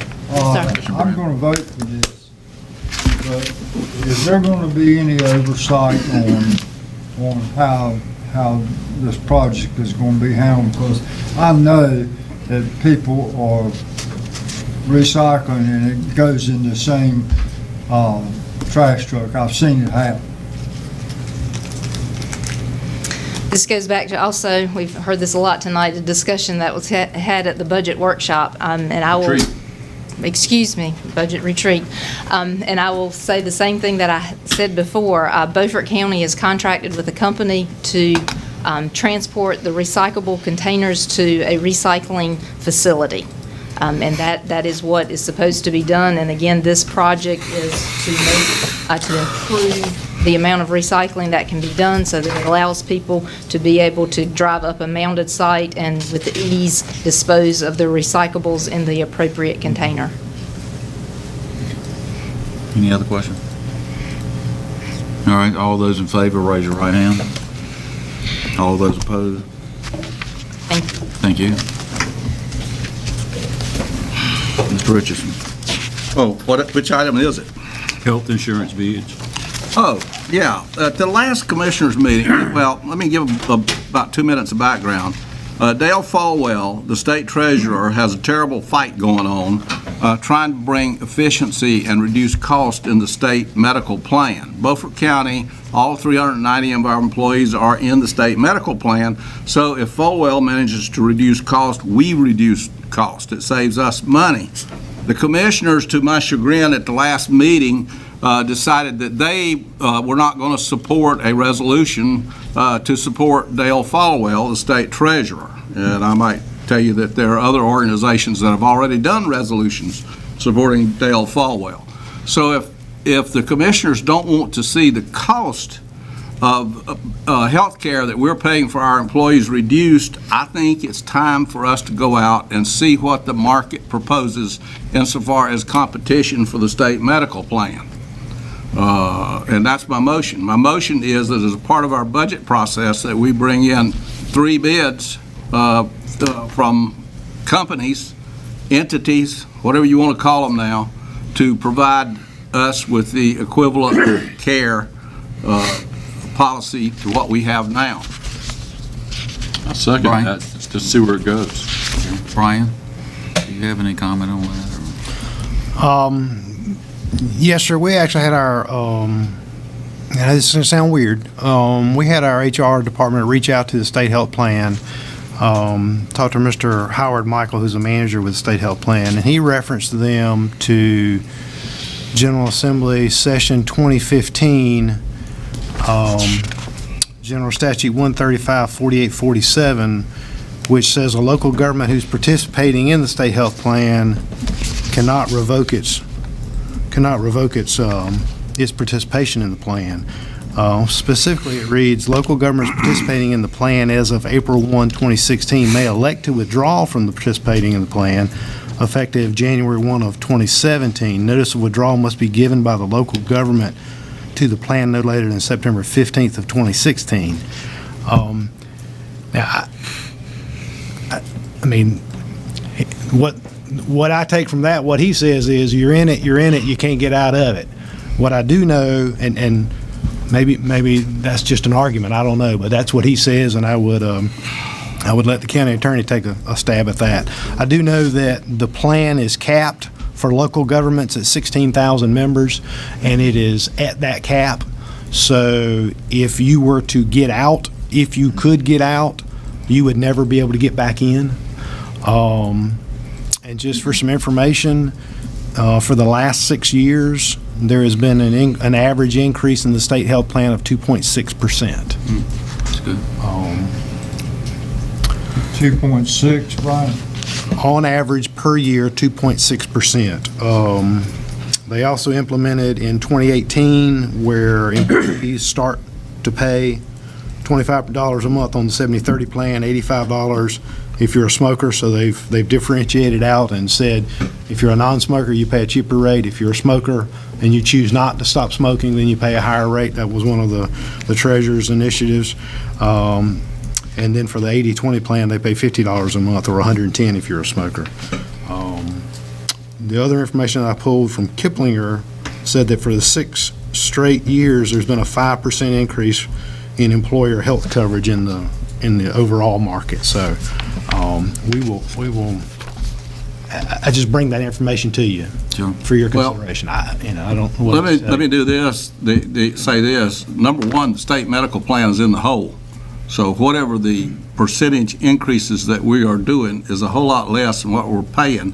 There's a very good chance that if the state treasurer has his way, that he's going to want to make this thing whole. And my understanding, the last number that I heard was 40 billion in the hole. So when that happens, we're going to have to dig in our pocket to make that up. And so I'm willing to withdraw my motion and make a new motion. Is my second willing to withdraw? Second. Yeah. I move that we ask our House and Senate representatives to introduce a local bill so that Beaufort County can, at our option, we don't have to, at our option, can withdraw from the state medical plan. Then we can go out, and then after that, I'm going to go back and after you pass this, I'm going to make my other motion. Because you're in a trap. It's going to cost you a lot of money before it's over with. Well, it's kind of. Do we have a second to use? I'll second it. Okay.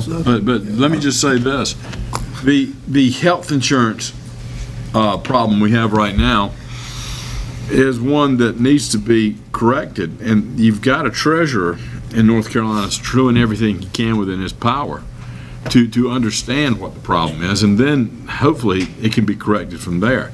I think we need to work within the good offices of the treasurer to figure out so he can figure out how to best remedy the situation.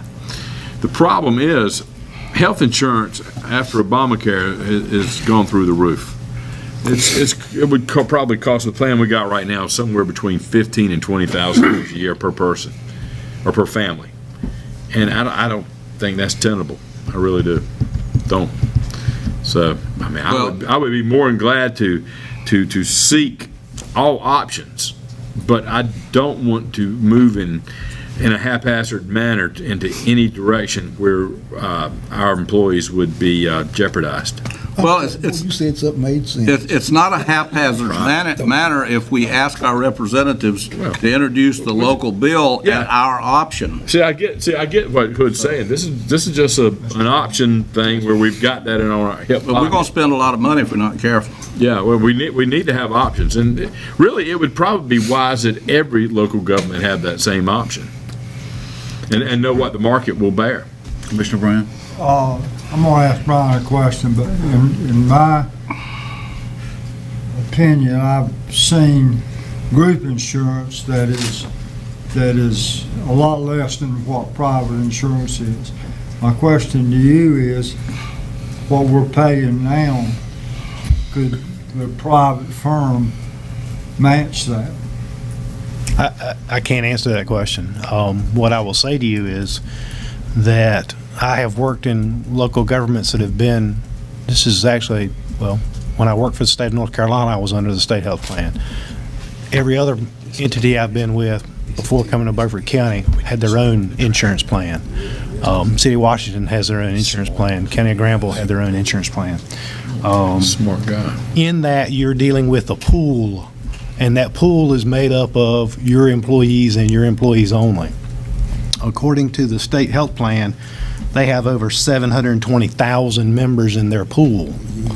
If Beaufort County were to go on its own, you would have 387 members in your pool. Pooling helps when you do that. So chances are the insurance would go up. I will tell you that in the private, in individual policies that I've dealt with in other agencies I've been with, it was routine to see 7, 8, 10, 12% increases each year.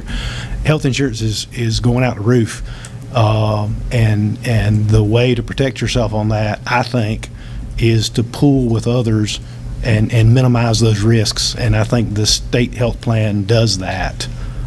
It's obviously a policy decision by the board to proceed however you wish to proceed with that. Well, let me say this. You say 7, 8, 10%? Hang on. Okay, sorry. I haven't finished. My wife was in the insurance business for 23 years, and I questioned her about that when I read this. And she said definitely that a pool was the way to go. So that's my opinion. Yeah, and I don't disagree with what y'all have said. I mean, you're right on target. That's exactly how it works. But the unknown in this is the deficiency that's in the state health plan, which is a significant deficiency. All that my motions do is put us in a position of flexibility so that we can jump either way. And there's nothing wrong with that. That's a good business position to be in, to have the option. So you're saying we can either stay or go? Yeah, I'm just asking for the option. When the special legislation is done, we want the option, which we can stay or go. And, you never know. There may be some insurance companies that are willing to come out in order to compete with the state health plan and give us a better deal, just to break the ice with that. So you don't know what's going to happen in the business world, but options are important, and I think we need that option. I don't have a problem with ordinance, well, not an ordinance, but a resolution stating that we have the option to leave or stay. So I'm going to support that. Yeah, I think what will happen is, if this is successful in getting a local bill passed, you'll see other local commissioners groups looking to do the same, just to have the option. I don't believe that. I think you will see some. But the thing is, the pool probably is right now the best unless it's been mismanaged. And if it's been managed in a terrible way, it could have an anchoring effect to drag us all down. So I think the best option is to have an option as per Hood, but also to support our treasurer to find out where the deficiencies are and do everything within his power to correct them. Okay, we ready to vote? Just let me do one second and I'll be done. Sure. Yeah. Once the legislature finds out how big of a hole the state health plan is in, they are not going to give you the option to get out. If you're going to get an option to get out, you need to get out right now, or you need the option before the storm comes. Because when the storm comes, they're gonna keep you in there because it's gonna reduce everybody's cost making up these arrearages. How can they stop you from getting out? Right now, he just read the law. That's why we need the special bill. Yeah, I think what the manager was talking about, we can't get out mid-year. I mean, we can get out at the first of the year, am I right? Can't get out at all? Well, I mean, I'm not an attorney, and I don't interpret how that is, but the way I read that is it says you had an option to get out, and there was a time period. Yeah. And if you didn't get out, you're in. Yeah, you're in, at least for the rest of the year, right? No. At all? No. Good? For all? Good. That's why we need the special Okay, bill. thanks. I missed that when you read it. It was the 20, What was the option? it was the 2015 session of the General Assembly. It's just done. All in favor? It said local governments participating in the plan as of April 1 of 16 may elect to withdraw from participating in the plan effective January 1 of 17. Notice of withdrawal must be provided to the plan no later than September 15 of 16. Yeah, you're in. But the special legislation can take care of us.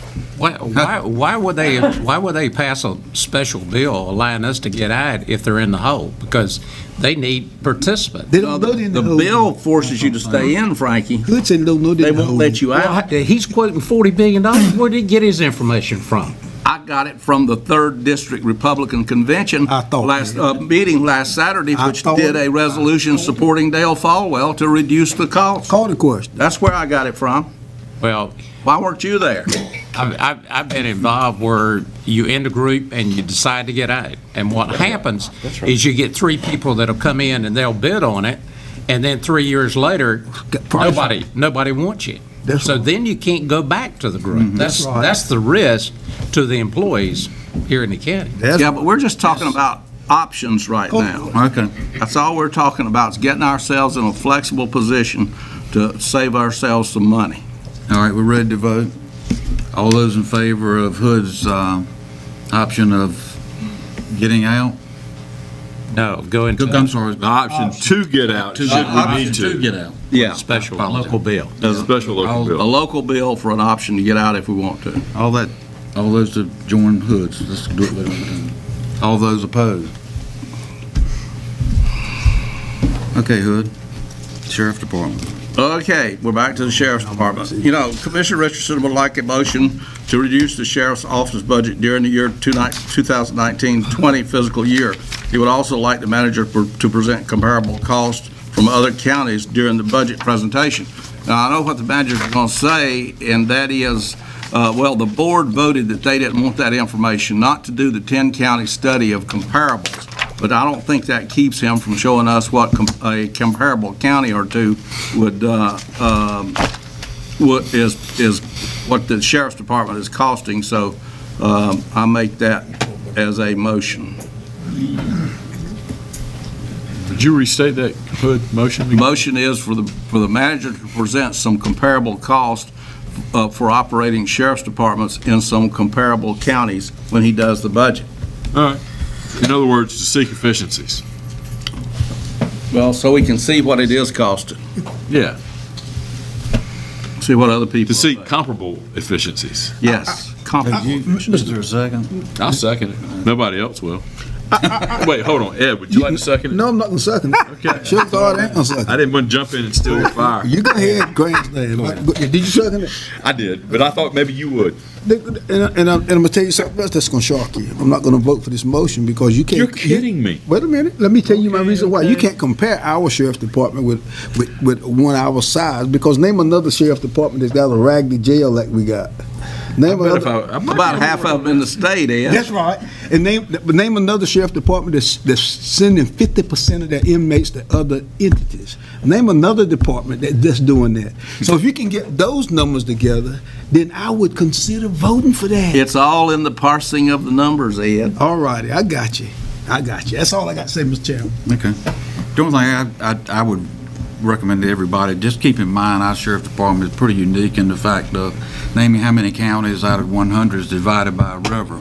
So fortunately, we've got Sheriff Department North, Sheriff Department South, we got a detention center, then we've got a courthouse on the north side. So to go out and find some comparable, I don't know how in this sound, heck, you can do that. You're not going to be able to do it. That's what I'm saying. Gee, Okay. another impossible task. This board comes with more things that are impossible. I know it's easy. Gee, it's amazing. We're Ready to so vote? unique. Oh, ready to vote? The Hoods? Nobody else. I think thinking out of the box is becoming a calamity for you, Hood. Yeah, I think so. Yeah. Must be something in the water here. All those in favor, raise your right hand. All those opposed? Brian, Antigua. Antigua. Thank you, Mr. Chair, members of the board. As you'll recall, if you look in your agenda item, at a regular meeting on June the 12th of 17, the Board of Commissioners held a public hearing and received comments on including the territory within the corporate limits of the town of Pantigua in the Pantigua Rescue District. You have that agenda item attached. There were no comments that were received from the public, and the board voted unanimously to include the town of Pantigua. The town of Pantigua actually passed a resolution asking to be included. When tax bills for 17-18 and fiscal year 18-19 were generated, the rescue service tax was not included on those bills for properties within the corporate limits of the town of Pantigua, so it was missed. The general statutes authorize the county to bill for those uncollected taxes and allows the Board of Commissioners to reset the interest rates, the interest deadlines due to that error. It is our recommendation that you apply the rescue service taxes for 17-18, 18-19, and that be sent to the parcels within the corporate limit, and that those bills be accepted for payment without interest until June 30th. On July 1 of 19, they would begin drawing interest. That's roughly the same amount of time they would normally get if the bills had gone out in July or August. You have a letter that we've attached that explains that would go out with the bill. So we would make a recommendation that you move in that direction. So moved. Second. Question? Ready to vote? All those in favor, raise your right hand. All those opposed? Tally good. The phone system. Actually, I think Mr. Leggett is going to present that from DSS. I apologize. I'll get it next meeting. I've got something you'll like. Yeah, Derek. Hey. Good evening, Commissioners. We come to you tonight as a result of our discussion at our annual budget retreat regarding our aging phone system. The current phone system at DSS has failed on multiple occasions, most notably during the first day of Disaster Food Stamp Administration and during LEAP, which is Low Income Energy Assistance Program, both of which are extremely busy times for DSS. As you are aware, it is critical that we have a phone system that we can depend on. We've received multiple Child Protective Services reports for adults and children daily, as well as inquiries regarding Medicaid and food and nutrition benefits. It is imperative that the citizens of Beaufort County have access to our employees by phone. Since 2013, we have spent over $11,000 in repairs to our current system, and our vendors have repeatedly expressed that our system is near its end of life. Tonight, we are requesting your approval to purchase a new phone system for our agency and adopt the budget amendment to pay for the new system. So moved. Second. Third.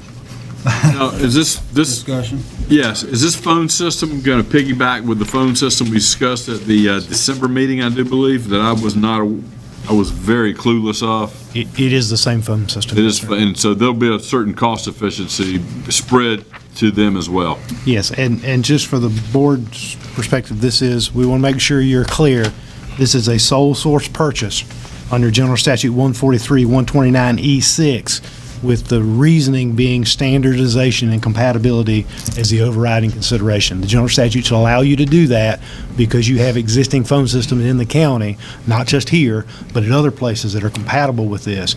So standardization and compatibility is the reason we bring this to you as a sole source. It's not any other reason. Let me ask this question. I'd rather not increase this year's budget or take this out of the fund balance. Is there any way that this can be in next year's budget? I think I know the answer, but Not unless you want to wait until July 1 to issue. no, we don't want to do that. And 50% of this will come back under reimbursement. Now, it will take us, it'll be stretched out over an indirect cost period of 7 years, but you'll get 50% of this money back from the federal government.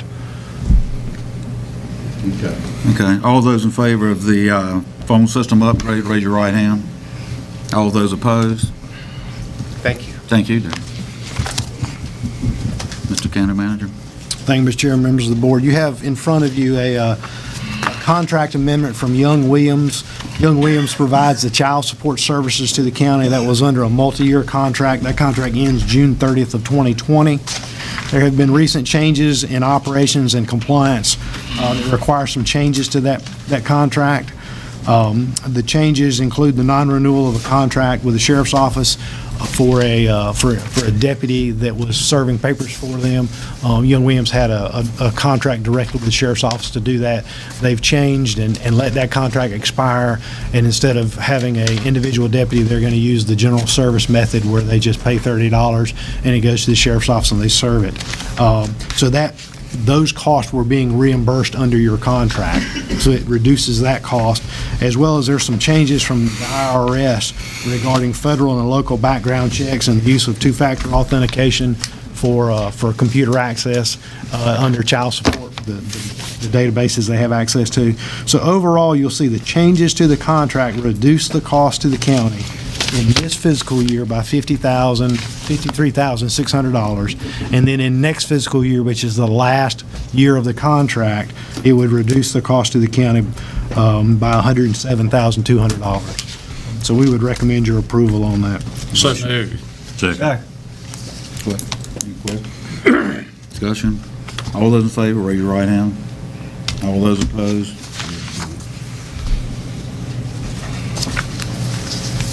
Don't ask me why. Katie? Don't ask me why. As you heard at the planning retreat, the Board of Education for Roanoke County is seeking a resolution in support of local control of school calendars. That's what this is about. If you'd like, I can read the resolution.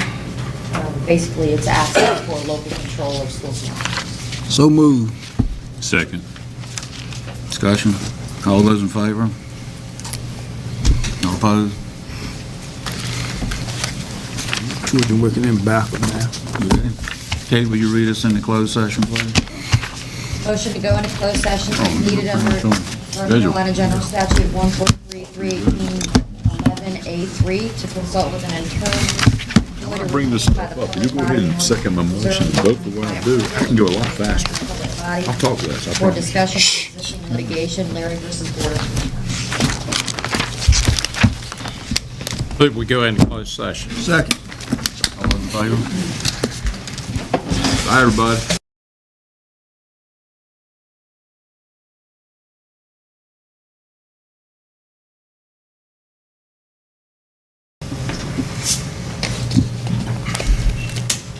Okay, we're back. And do I hear a motion to adjourn? So moved. Second. All in favor? Thank you.